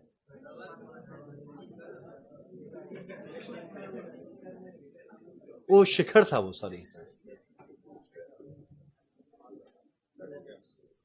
निकुंज ने कहा डन, हर्षित ने कहा डन। आपका नाम क्या है? अर्णव, अर्णव, अर्णव ने कहा डन। कंपनी ए का हो गया।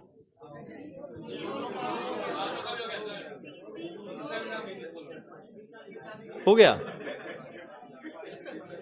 यार, ये हो गया तो मेरे को अच्छा नहीं लग रहा है,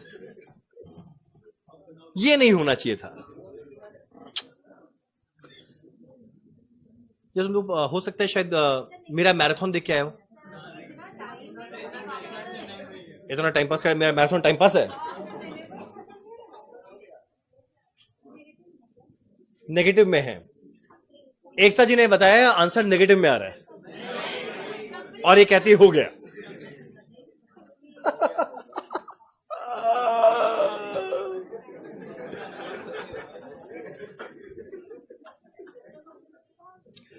हिंट बस ये है, पहले इनकम स्टेटमेंट का फॉर्मेट बना लो, जो वैल्यू पता है वैल्यू पुट करो, बाद में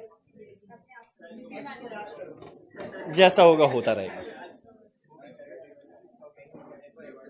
चलो एटलीस्ट हम इनकम स्टेटमेंट का फॉर्मेट तो बनाए।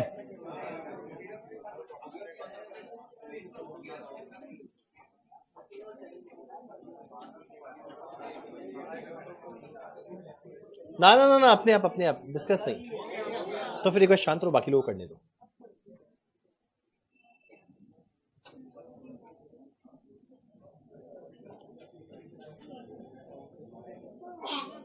पहले हमेशा इनकम स्टेटमेंट का फॉर्मेट बना देना, जो वैल्यू दिया वैल्यू पुट करना, बाद में जैसी भगवान की इच्छा।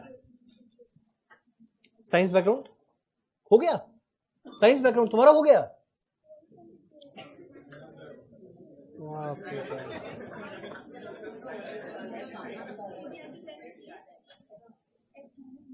चलो सेल माइनस वेरिएबल कॉस्ट आया कंट्रीब्यूशन। चलो माइनस करने वाले हैं, फिक्स कॉस्ट क्या आने वाला है? ईबीआईटी। माइनस करेंगे इंटरेस्ट क्या आने वाला है? ईबीटी। और माइनस करेंगे टैक्स क्या आने वाला है? ईएटी। तो देखिए मेरा दो अलग अलग कंपनी है ए और बी, मेरे को दोनों का क्या करना क्या है? इनकम स्टेटमेंट पूरा करना है। एक सेकंड बस, एक मिनट। मेरा कंपनी ए के अंदर में देखना, मेरा वेरिएबल कॉस्ट दिया हुआ है 56,000 दिया हुआ है। मेरा फिक्स कॉस्ट दिया हुआ है 20,000, देखो दिया हुआ है। मेरा इंटरेस्ट का वैल्यू 12,000, देखो दिया हुआ है। अब लेवरेज क्या है इसका इनकम स्टेटमेंट के अंदर में काम नहीं है, वर्किंग नोट में काम आएगा। मेरा टैक्स का रेट दिया हुआ है 30%, दोनों में टैक्स का रेट 30% दिया हुआ है। बोलो क्वेश्चन यहां तक था? अब इसके अलावा बस खाली एकमात्र इंफॉर्मेशन जो हमारे कंपनी ए में दिया है वो क्या दिया हुआ था? फाइनेंशियल लेवरेज 5:1, मतलब 5 डिवाइडेड बाय 1 मतलब 5। ठीक, देखो जो लोग का हो गया फैंटास्टिक, जो लोग का नहीं हुआ बस एक छोटा सा बात, कभी भी क्वेश्चन में कोई भी लेवरेज दे, जैसे यहां पे देखो क्वेश्चन में क्या दिया है? फाइनेंशियल लेवरेज, और फाइनेंशियल लेवरेज दिया हुआ है तो मेरा फाइनेंशियल लेवरेज का फॉर्मूला क्या होता है? EBIT divided by EBT. मेरा ईबीआईटी डिवाइडेड बाय ईबीटी ये होता है फाइनेंशियल लेवरेज जिसका वैल्यू दिया हुआ है 5। पर प्रॉब्लम यह कि ना ईबीआईटी पता ना ईबीटी पता। मेरा ईबीआईटी डिवाइडेड बाय ईबीटी दिया हुआ है 5, पर क्वेश्चन में ना ईबीआईटी पता है ना ईबीटी पता है, तो देखो एक बार तो जीवन में अटक गए। और जो लोग अभी जस्ट कल पहली बार मिले, पूरे के पूरे कॉस्ट एफएम में बस एक ही चीज याद रखना, जीवन में कभी भी अटको, जीवन में कभी भी अटको कुछ नहीं करना, आंख बंद करना, अपने एक्स को याद करना। हाँ, मैथ्स वाले एक्स को कुछ नहीं करना, जीवन में कभी भी अटको, आंख बंद करना, एक्स को याद करना, एक्स में सारी समस्या का समाधान है। अब देखो मेरा ईबीआईटी डिवाइडेड बाय ईबीटी दिया हुआ है, एक सेकंड, मेरा ईबीआईटी डिवाइडेड बाय ईबीटी है 5, पर भाई ना ईबीआईटी पता ना ईबीटी पता। एक काम करते हैं ना, अरे भाई एक सेकंड प्लीज, जो लोग का हो गया प्लीज, अब एक काम करते हैं, यहां पर ईबीआईटी को अगर बाई चांस मान ले x और ईबीआईटी को मान ले x, तो पता है ईबीटी क्या आएगा, x माइनस 12,000। तो देखो ईबीआईटी पता है डिवाइडेड बाई ईबीटी, जिसका वैल्यू है 5, सॉल्व करते ही क्या मिल जाएगा, x का वैल्यू। और जैसे x का वैल्यू मिला, आराम से मेरा इनकम स्टेटमेंट खत्म हो जाएगा। एक मिनट, तुम लोग क्या, जो लोग भी किए, तुम लोग क्या ऐसे किया था? हाँ चलो ठीक है, सेल्स को x मान लिया, जो मानना है मानो, पर इवेंचुअली जाकर x तो लेना पड़ेगा। तो एक काम करें, फटाफट करते हैं working note. Point number 1, company A का हमारा डीएफएल दिया हुआ है 5। मेरा डीएफएल का फॉर्मूला क्या होता है, ईबीआईटी डिवाइडेड बाई ईबीटी है 5। मेरा ईबीआईटी डिवाइडेड बाई ईबीटी है 5। अब मेरे क्वेश्चन में ना ईबीआईटी पता है ना ईबीटी पता है, घबराने का कुछ नहीं है। ईबीआईटी को क्या मान लेते हैं, x। अगर ईबीआईटी रहेगा x, तो ईबीटी क्या मिल जाएगा, x माइनस 12,000।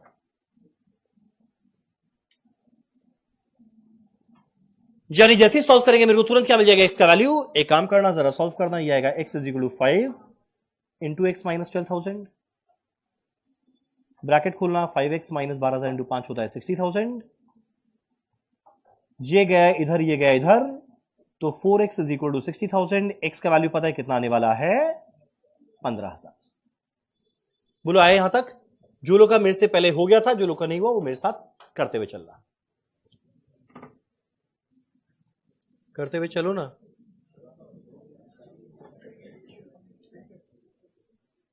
भाई कोई तो लिखो मेरे साथ, हम बहुत ही इररिलेवेंट महसूस कर रहे थे आपको। लिखो ना, हाँ लिख रहे ना, कोई तो है, हाँ चलो तब। मेरा ईबीआईटी क्या माना हुआ था, x का वैल्यू कितना है, 15,000। तो ध्यान देना है ईबीआईटी का वैल्यू क्या आ चुका है, 15,000। यह है वर्किंग नोट 1 में। अरे भाई इसको एक, तुम चुप रहो ना। चलो, मेरा ईबीआईटी का वैल्यू है 15,000। अब देखो आगे नीचे आराम से कंप्लीट हो जाएगा। 15 माइनस 12 3,000, और 3,000 का 30% टैक्स दिए मतलब 900। ये कितना आ जाएगा, 2100। डन। अब एक काम करते हैं, इनकम स्टेटमेंट ठीक उल्टा बनाते हैं। तो ये 15,000 आया था, 20,000 माइनस करने के बाद। ध्यान देना, जब भी कभी जीवन में उल्टा चलो, तो जब उल्टा चलेंगे माइनस माइनस नहीं प्लस हो जाएगा, और प्लस प्लस नहीं माइनस हो जाएगा। तो ये 15 आया था, 20,000 माइनस होने के बाद तो उल्टा चलेंगे, तो 15 प्लस 20 कितना आएगा, 35,000। अब ये 35,000 आया हुआ है 56,000 माइनस होने के बाद, जब उल्टा चलेंगे 35 प्लस 56 मिलाकर कितना आ जाएगा, 91,000। तुम लोगों का कंपनी ए का सेल वैल्यू राइट आया? ठीक है, सुनाने का नहीं है। अब मेरा अगला बारी आता है कंपनी बी का। अब जरा देखो मेरे कंपनी बी में क्या दिया हुआ है। पहले सेल वैल्यू दिया हुआ है 1,05,000, खुशी खुशी लिख 1,05,000। मेरा वेरिएबल कॉस्ट दिया हुआ है 60% ऑफ सेल। तो भाई 1,05,000 का 60% कैलकुलेट करना कितना आने वाला है, 63,000, यानी कंट्रीब्यूशन आएगा 42।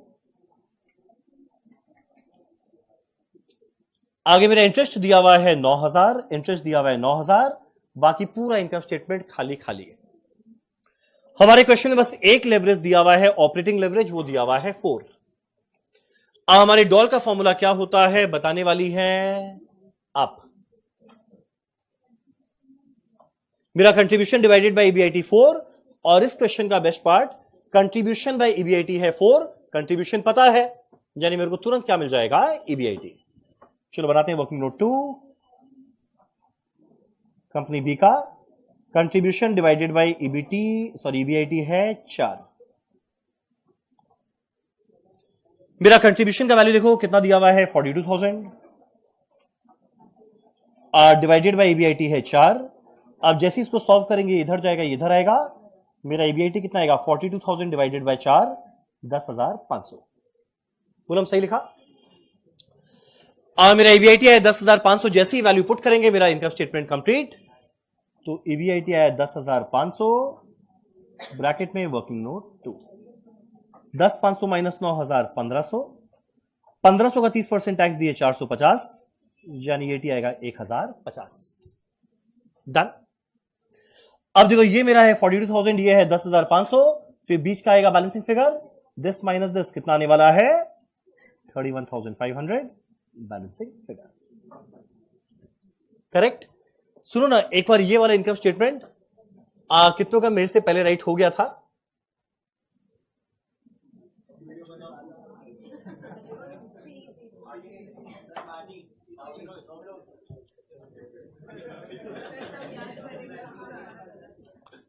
क्वेश्चन 13 एक सेकंड, 13 कौन सा है?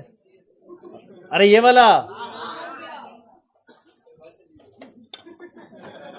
ठीक है। फिलहाल करते हैं क्वेश्चन 13 में 3 कॉलम बनाएंगे, कंपनी ए, कंपनी बी, कंपनी सी का। कंपनी ए वाला करेंगे अभी, कंपनी बी और सी रहेगा होमवर्क। नहीं बस इसके बाद एक और छोटा सा क्वेश्चन है। अभी फिलहाल हम लोग करेंगे खाली कंपनी ए वाला portion, company B and company C वाला रहेगा होमवर्क। बस कॉलम बना के रख लेते 3, हो गया।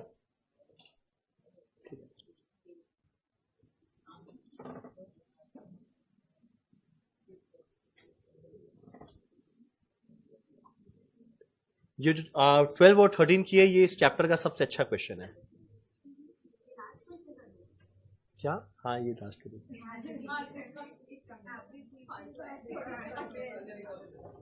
चलो फटाफट 13 देखें क्या लिखे। The selected financial data for A, B and C companies for current year are as below. Prepare क्या करना है? Income statement. तो एक काम करते हैं, सबसे पहले इनकम स्टेटमेंट का फॉर्मेट बनाकर छोड़ देते हैं, फिर बाद में कंपनी में जो जो इंफॉर्मेशन दिया है वैल्यू पुट करेंगे और ट्राई करेंगे अपने आप करने का। पहला लाइन है वेरिएबल कॉस्ट का परसेंटेज। कोई लगा जब भी मेरा वेरिएबल कॉस्ट का परसेंटेज रहे और ये ना बताए वो क्या चीज का है, वो क्या चीज का मानेंगे? सेल्स का। तो मेरा वेरिएबल कॉस्ट का परसेंटेज है सेल पे। चलो मेरा इंटरेस्ट का कॉस्ट दिया हुआ है भाई, एक तो वैल्यू पता है, आगे डॉल दिया है, डीएफएल दिया है और टैक्स का रेट दिया है। यानी पूरे इनकम स्टेटमेंट में मात्र एक नंबर दिया हुआ है, वो दिया हुआ है इंटरेस्ट का। पूरा इनकम स्टेटमेंट बनाना है अपने आप, कंपनी ए वाला ट्राई करना अपने आप करने का।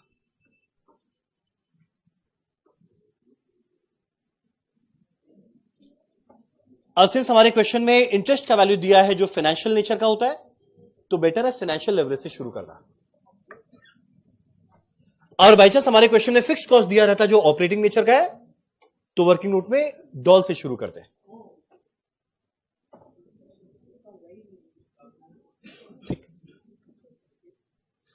हमारे क्वेश्चन में इंटरेस्ट का वैल्यू दिया है, इंटरेस्ट का नेचर क्या है? ऑपरेटिंग या फाइनेंशियल? फाइनेंशियल। तो बेटर है वर्किंग नोट में फाइनेंशियल लेवरेज से शुरू करना। जो चीज दिया है उसी के तो वैल्यू को लेना पड़ेगा। पर वही अगर बाई चांस हमारे क्वेश्चन में फिक्स कॉस्ट देता जो ऑपरेटिंग नेचर का है, तो डॉल से शुरू करते हैं, नीचे वर्किंग नोट बनाना।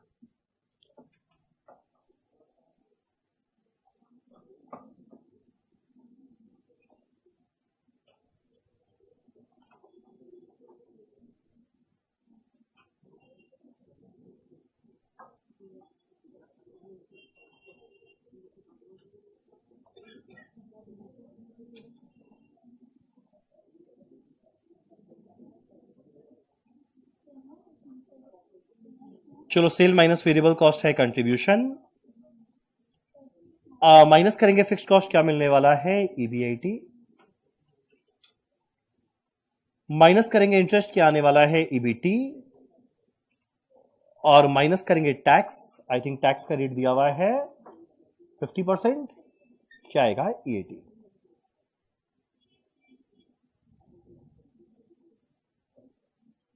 ठीक, खाली कंपनी ए का पहले ट्राई करने का। अब मेरा कंपनी में देखो इनकम स्टेटमेंट में लिखने लायक खाली एक मात्र वैल्यू है, वो क्या है? इंटरेस्ट का कॉस्ट कितना दिया हुआ है? 200। चलो खाली इंटरेस्ट को लिखते हैं 200 और बाकी पूरा इनकम स्टेटमेंट खाली खाली ट्राई कर लो अपने आप करने का। 7।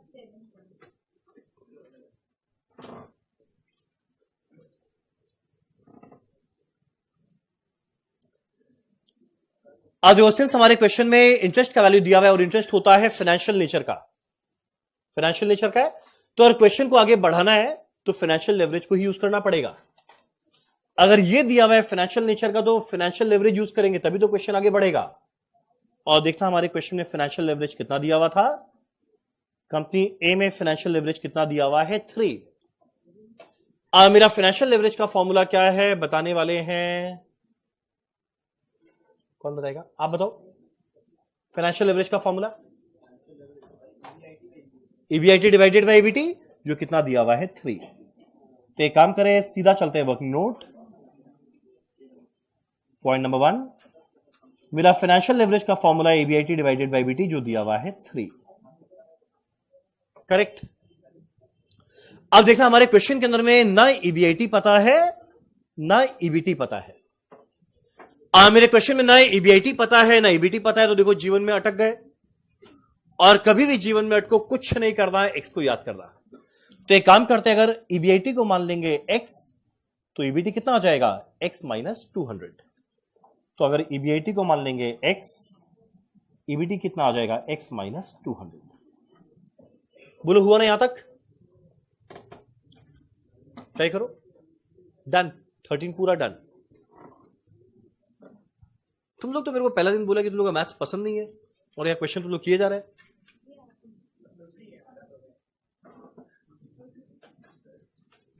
हर्षिता ने कहा डन, क्या, अच्छा सॉरी, हर्षिका ने कहा डन। वो यही चल रहा है, एक 12 था एक 13 चल रहा है।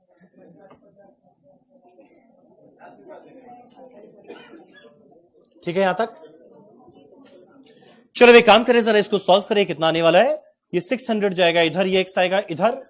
तो भाई 3x माइनस एक्स क्या होता है 2x इज इक्वल टू 600। और अगर 2x इज इक्वल टू 600 है तो x का वैल्यू कितना आ जाएगा 300। और याद करो x क्या चीज को माने थे, ईबीआईटी को। यानी मेरा ईबीआईटी का वैल्यू कितना आ गया है 300। अब जैसे ईबीआईटी का वैल्यू 300 लिखेंगे, एटलीस्ट नीचे का पोर्शन ऑफ इनकम स्टेटमेंट खत्म हो जाएगा। तो एक काम करें, जरा यहां लिखते हैं ईबीआईटी 300।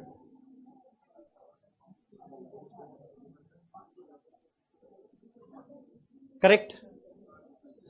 अब देखो मेरा 300 में माइनस हुआ 200, ये बचा 100 रुपया। और 100 में 50% टैक्स दे दिए, यानी कितना बचा 50 रुपया। बोलो यहां तक तो हो गया, तुम लोग यहां तक क्लियर है ना। अब मेरा अगला क्वेश्चन उठता है, ईबीआईटी आ गया, अब मेरे को चाहिए कंट्रीब्यूशन। अब इसके लिए हम लोग कौन सा लेवरेज यूज करने वाले हैं, डॉल। अब देखो हमारा डॉल कितना दिया हुआ है 5। और डॉल का फॉर्मूला क्या होता है, कंट्रीब्यूशन डिवाइडेड बाय ईबीआईटी। अब सिंस हमारे क्वेश्चन में ईबीआईटी दिया हुआ है, डॉल दिया हुआ है, तो कंट्रीब्यूशन मिल जाएगा। तो एक काम करें, नीचे लिखते हैं डॉल का फॉर्मूला। डॉल दिया है 5, हमारा डॉल क्या होता है कंट्रीब्यूशन डिवाइडेड बाय ईबीआईटी दिया हुआ है 5। मेरा ईबीआईटी का वैल्यू क्या है, जस्ट अभी कैलकुलेट किए। मेरा ईबीआईटी का वैल्यू जस्ट कितना कैलकुलेट किए हैं 300। तो कंट्रीब्यूशन डिवाइडेड बाय ईबीआईटी है 300 इज इक्वल टू 5। तो पता है मेरा कंट्रीब्यूशन कितना आ जाएगा 300 इंटू 5 कितना मिल जाएगा 1500। बोलो क्लियर है यहां तक। मेरा कंट्रीब्यूशन आया 1500, ये वैल्यू पुट करेंगे, बस खाली लास्ट में बचेगा सेल और वेरिएबल कॉस्ट, इनकम स्टेटमेंट खत्म। कंट्रीब्यूशन आया 1500। तो भाई अगर ये 1500 है, ये 300 है, और बीच में एक बैलेंसिंग फिगर आने वाला है, 1500 300 का डिफरेंस क्या आता है 1200 बैलेंसिंग फिगर। बोलो क्लियर है यहां तक। अब मेरा अगला क्वेश्चन उठता है, पहला 2 लाइन जो है वो कैसे पूरा होगा। अब देखो मेरा वेरिएबल कॉस्ट दिया हुआ है 66.66% ऑफ सेल। मेरा वेरिएबल कॉस्ट दिया है 66.66% ऑफ सेल। तो जितना भी मेरा सेल वैल्यू है उसका 66.66% ही आएगा। और दिस माइनस दिस क्या होता है कंट्रीब्यूशन। अब पता है इसको करने का 2 तरीका। अच्छा एक सेकंड, तुम लोग क्या तरीका लगाने का ट्राई किया। सेल को क्या मान लिया, एक तरीके सेल को 100 मान ले, या अगला तरीका सेल को, अब एक्स तो ऑलरेडी क्वेश्चन में माना हुआ है तो वाई मान लेंगे। तो एक काम करते हैं, अगर सेल को मान लेंगे वाई, एक ही क्वेश्चन में दो दो चीज एक्स नहीं बन सकता, एक ही एक्स काफी है, दो तीन एक्स संभलेगा नहीं। और बाई चांस सेल वैल्यू को अगर हम लोग मानते हैं वाई, मेरा वेरिएबल कॉस्ट क्या आएगा इसका 66.66%, तो this minus this is equal to contribution. Solve करना क्या मिल जाएगा, वाई का वैल्यू। चलो फटाफट नीचे बनाए working note. Let the sale value be Y. सही से बताओ, ये वाला क्वेश्चन अच्छा था ना, मतलब डिसेंट था, ठीक था।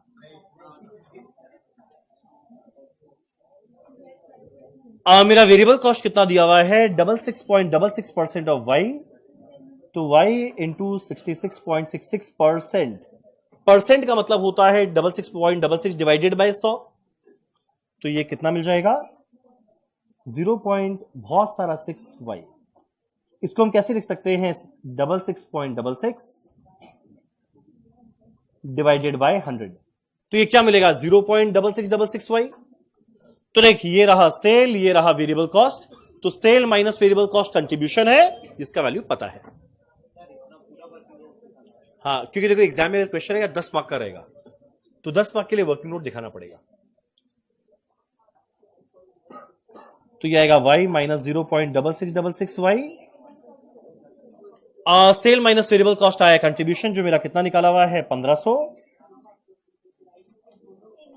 तो दिस माइनस दिस कितना आएगा, तो देखना y का वैल्यू आएगा 4499.1 आया, तो इसको हम लोग कर सकते हैं 4500। तो देखना मेरा y का वैल्यू कितना आएगा 4500। बोलो आया ये वाला चीज समझ में? तो मेरा y यानी सेल का वैल्यू आया 4500, ये वैल्यू पुट करते हैं, मेरा वेरिएबल कॉस्ट बैलेंसिंग फिगर। तो चलो ये लिखते हैं 4500, मेरा वेरिएबल कॉस्ट कितना आ जाएगा 3000। चलो डन। सुनो ना तुम लोगों को ये वाला क्वेश्चन समझ में आया? अरे बोलो ना, पक्का ना? ठीक, चलो करते हैं हमारा आज का आखिरी क्वेश्चन। एक सेकंड, कंपनी बी और कंपनी सी रहेगा तुम लोग का होमवर्क, कंपनी बी और सी रहेगा तुम लोग का होमवर्क। सेल वैल्यू और ईएटी क्या आएगा, एक मिनट रुको हम बता देते हैं। 300, 400, 2400, 9600।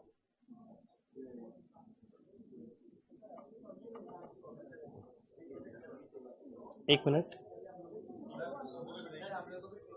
क्या ये हम कैसे क्या जानना है? क्यों? छोड़ो ना, ऐसे बहुत है। अरे एक मिनट, 400, 300, 100 और ये लास्ट में आएगा 50। मेरा कंपनी सी के अंदर में आएगा ये 1000 है, 2000, 2 12, 24,000।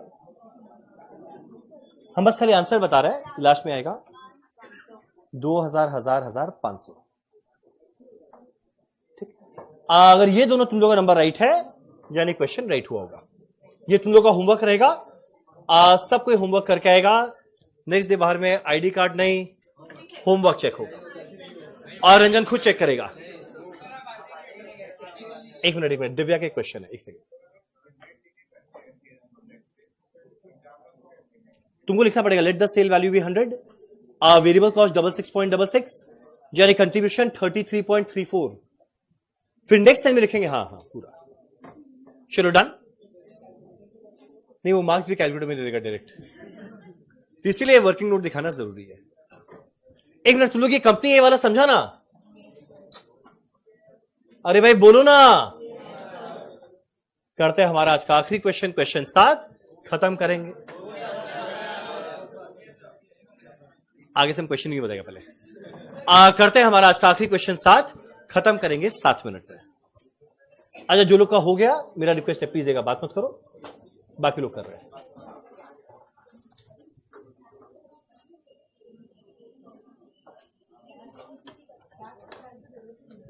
फटाफट कैलकुलेट करते हैं क्वेश्चन नंबर 7। क्या लिखा है? अरे भाई एक सेकंड, अब देखो हम बार बार रिपीट नहीं करेगा। अब नहीं, अब जेन्युइनली मजाक नहीं कर रहा है। अरे थोड़ा बहुत माइंड फ्रेश होना जरूरी है, पर डिस्टर्ब करना अलग चीज होता है। चलो You are given two financial plan of a company which has two financial situation. ठीक है. The detailed information are as under. अब देखो हमारा क्वेश्चन बस इतना सा है और बड़ा इजी क्वेश्चन है. पहला लाइन में लिखा हुआ है इंस्टॉल्ड कैपेसिटी 10,000 यूनिट. कोई मेरे को देगा इंस्टॉल्ड कैपेसिटी मतलब क्या? कैपेसिटी इतना यूनिट बना रहा है या बना सकता है? ये बना सकता है कुल मिलाकर 10,000 यूनिट. अब एक्चुअल में कितना यूनिट प्रोड्यूस करके सेल कर रहा है? 60% ऑफ इंस्टॉल्ड कैपेसिटी. यानी कैपेसिटी है 10,000 यूनिट बनाने का, पर एक्चुअल में कितना यूनिट बनाकर बेचा? 10,000 का 60% कितना आएगा? 6,000. तो एक्चुअल में कितना यूनिट बना के बेच रहा है? 6,000. डन.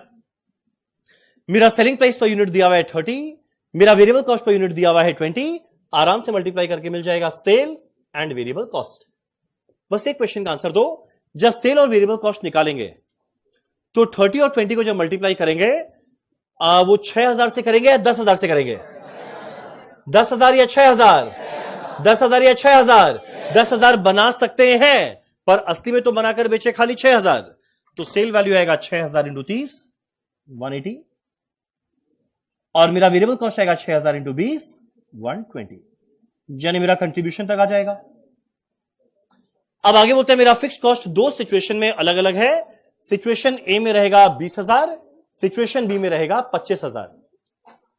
यानी जो मेरा इनकम स्टेटमेंट बनेगा वो एक कॉलम का नहीं बनेगा, वो दो कॉलम का बनेगा. Situation A, situation B. एक रहेगा सिचुएशन ए, एक रहेगा सिचुएशन बी. मेरा फिक्स कॉस्ट ही तो अलग अलग है.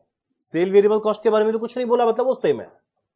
तो जितना सेल इधर है उतना यहां रहेगा, जितना वेरिएबल कॉस्ट है यहां वो सेम यहां रहेगा. तो कंट्रीब्यूशन दोनों में सेम रहेगा. पर जब मेरा फिक्स कॉस्ट लिखने का बारी आएगा, सिचुएशन ए में अलग, सिचुएशन बी में अलग. तो यानी मेरा ईबीआईटी आएगा दो अलग अलग. अब मेरा क्वेश्चन का आखिरी टेबल में क्या दिया हुआ है? Capital structure is as below. देखो मेरे को लग रहा है शायद तुम लोग इसका इंटरप्रिटेशन गलत किया होगा. दो सिचुएशन है ए और बी, और मेरा दो फाइनेंशियल प्लान है एक्सवी और एक्सएम. पहले प्लान में इक्विटी से लेकर आए 12,000, डेट माने डिबेंचर से लेकर आए 40,000, जिसका इंटरेस्ट रेट 12% है. मेरा दूसरा प्लान में इक्विटी से लेकर आए 35,000, डिबेंचर से लेकर आए 10,000, जिसका इंटरेस्ट रेट 12% है. अब ईबीआईटी कंट्रीब्यूशन के बाद माइनस फिक्स कॉस्ट अलग अलग था, यानी मेरा ईबीआईटी अलग अलग आया हुआ है. अब ईबीआईटी के बाद मेरे को माइनस करना है इंटरेस्ट. क्वेश्चन खत्म. तुम लोग बताओ इंटरेस्ट. पहले वाले में डिबेंचर है 40,000 का, मेरा इंटरेस्ट रेट है 12%. तो बताइए 40,000 का 12% कितना आएगा? 4,800. मेरा दूसरे वाले में डिबेंचर का वैल्यू है 10,000, इंटरेस्ट रेट है 12%. 10,000 का 12% कितना आएगा? 1,200. तुम लोग बताओ किसमें इंटरेस्ट कितना लिखे? दो अलग सिचुएशन, दो अलग ईबीआईटी तक आ गया. अब आगे मेरे को माइनस करना है इंटरेस्ट. तुम लोग बताओ इंटरेस्ट को जब माइनस करेंगे तो किस कॉलम में कितना इंटरेस्ट माइनस करें? दोनों में? दोनों में दो दोनों कर दे. मतलब तुम बोलना क्या चाह रही है? यहां पे इस क्वेश्चन में इवेंचुअली 4 कॉलम बनेगा. ईपीएस तो भाई कहां से मिलेगा जब तक ईएटी नहीं आएगा. तो देखो मेरा ईबीआईटी आया हुआ है 2. अब आगे मेरे को माइनस करना है इंटरेस्ट. और बाई चांस क्वेश्चन में बोलता सिचुएशन ए में ये वाला प्लान है तो माइनस करते सिचुएशन ए में ये वाला इंटरेस्ट. सिचुएशन बी में ये वाला प्लान है तो सिचुएशन में माइनस करते ये वाला इंटरेस्ट. पर ऐसा कहीं नहीं बोला कौन से सिचुएशन में कौन सा प्लान है. और अगर ऐसा कुछ ना बोले कौन से सिचुएशन में कौन सा प्लान है, तो मेरे को पता है इस क्वेश्चन में ईबीआईटी तो 2 तक आएगा, पर जब ईबीआईटी के बाद माइनस करेंगे इंटरेस्ट ईबीटी निकालने के लिए तो मेरा कॉलम 2 नहीं 4 बन जाएगा. यानी सिचुएशन ए के अंदर में अगर दोनों प्लान रहे तो क्या, सिचुएशन बी में भी अगर दोनों प्लान रहे तो क्या. यानी पता है मेरे को यहां पे इनकम स्टेटमेंट 2 पार्ट में बनाना पड़ेगा. ईबीआईटी तक 2 कॉलम, और जब ईबीआईटी से ईबीटी में पहुंचेंगे तो मेरे को वापस से बनाना पड़ेगा 4 कॉलम. लास्ट में निकालना क्या है? Doll and DFL. फटाफट ट्राई करना अपने आप करने का। समय है 5 मिनट। तुम लोग ये वाला जो लोग भी पहले किए एग्जैक्ट ऐसे किया था। मेरा 2 सिचुएशन, पहले ए और बी, ईबीआईटी तक आ गया 2, फिर ईबीआईटी के बाद मेरे को माइनस करना है इंटरेस्ट है 2, जो अलग प्लान है। तो दोनों सिचुएशन में दोनों प्लान। हम लोग आज जितना भी क्वेश्चन किए सारा का सारा एग्जाम में आया हुआ है, आइदर कोई 5 मार्क का या फिर कोई 10 मार्क का। पर आई थिंक स्टिल सबसे अच्छा क्वेश्चन था क्वेश्चन नंबर 13। आज का रिलेटिवली सबसे अच्छा क्वेश्चन था 13। चलो बनाते हैं इनकम स्टेटमेंट। मेरा 2 सिचुएशन है, पहला है ए, अगला है बी।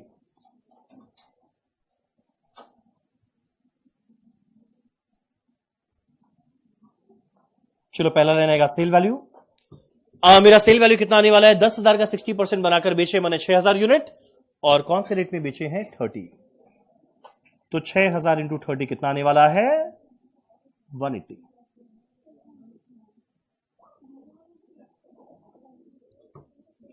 ठीक। मेरा अगला माइनस करना है वेरिएबल कॉस्ट। मेरा वेरिएबल कॉस्ट कितना है? 1 यूनिट का 20। तो 6,000 का आने वाला है 6,000 इंटू 20 कितना मिलेगा? 1,20,000। यानी मेरा कंट्रीब्यूशन आने वाला है 60,000।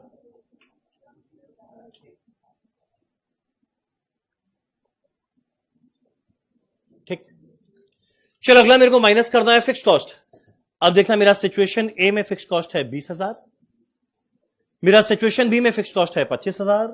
तो पहले वाले में माइनस होगा 20,000, अगले में माइनस होगा 25,000, यानी माइनस करते ही क्या मिल जाएगा? ईबीआईटी, जो शायद आने वाला है 40,000 एंड 35,000। ठीक है यहां तक। अब जनरली हम लोग इंटरेस्ट यहीं पर माइनस कर देते हैं, पर हमारे क्वेश्चन में 2 अलग अलग प्लान है, और कौन सा प्लान कौन सा सिचुएशन के लिए बताया नहीं, यानी दोनों सिचुएशन में दोनों प्लान है। तो उसके लिए वापस से अगला बनाएंगे, पर अभी तक एटलीस्ट डॉल तो निकाल ले। हमारा डॉल कैसे आएगा? कंट्रीब्यूशन डिवाइडेड बाई ईबीआईटी, जो शायद आने वाला है 60,000 डिवाइडेड बाय 40,000, ये आएगा 1.5 टाइम्स, और 60,000 डिवाइडेड बाय 35,000, ये आएगा 1.71 टाइम्स। बोलो आए यहां तक? तो देखना मेरा ईबीआईटी तक आ गया। अब ईबीआईटी के बाद मेरे को माइनस करना है इंटरेस्ट, क्या मिल जाएगा? ईबीटी। चलो अब इसके नीचे एक और बनाते हैं। सिचुएशन ए में 2 प्लान, एक्सवी एक्सएम। हमारा सिचुएशन बी में 2 प्लान, एक्सवी और एक्सएम। मेरा ईबीआईटी तक ऑलरेडी कैलकुलेट किया हुआ है, माइनस करना इंटरेस्ट, मिल गया ईबीटी, और ना टैक्स रेट दिया है और ना टैक्स रेट का जरूरत है, क्योंकि डीएफएल में खाली ईबीटी तक चाहिए होता है। चलो ईबीआईटी लिखें। मेरा सिचुएशन ए के अंदर में ईबीआईटी दिया हुआ है 40,000। अब ए में जो प्लान लेना है ले, ईबीआईटी तो 40,000 है।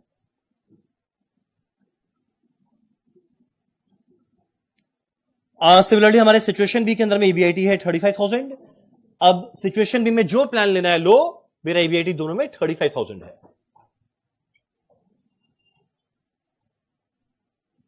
चलो ईबीआईटी के बाद माइनस करते हैं इंटरेस्ट। हमारे एक्सपी के अंदर में इंटरेस्ट कितना आने वाला है? एक्सपी के अंदर में इंटरेस्ट कितना आएगा? डिबेंचर है 40,000 का, 12% इंटरेस्ट रेट, 40,000 का 12%, 4,800। और अगला हमारा एक्सएम के अंदर में डिबेंचर का वैल्यू है 10,000, 12% इंटरेस्ट रेट कितना आने वाला है? 1,200। ठीक। एग्जैक्ट वैसे मेरा सिचुएशन भी में एक्सपी हो या एक्सएम, इंटरेस्ट कितना आएगा? 4,800 एंड 1,200। माइनस करते सीधा मिलेगा ईबीटी 35,200, 33,800, सॉरी 38,800, जाएगा 30,200 एंड 33,800।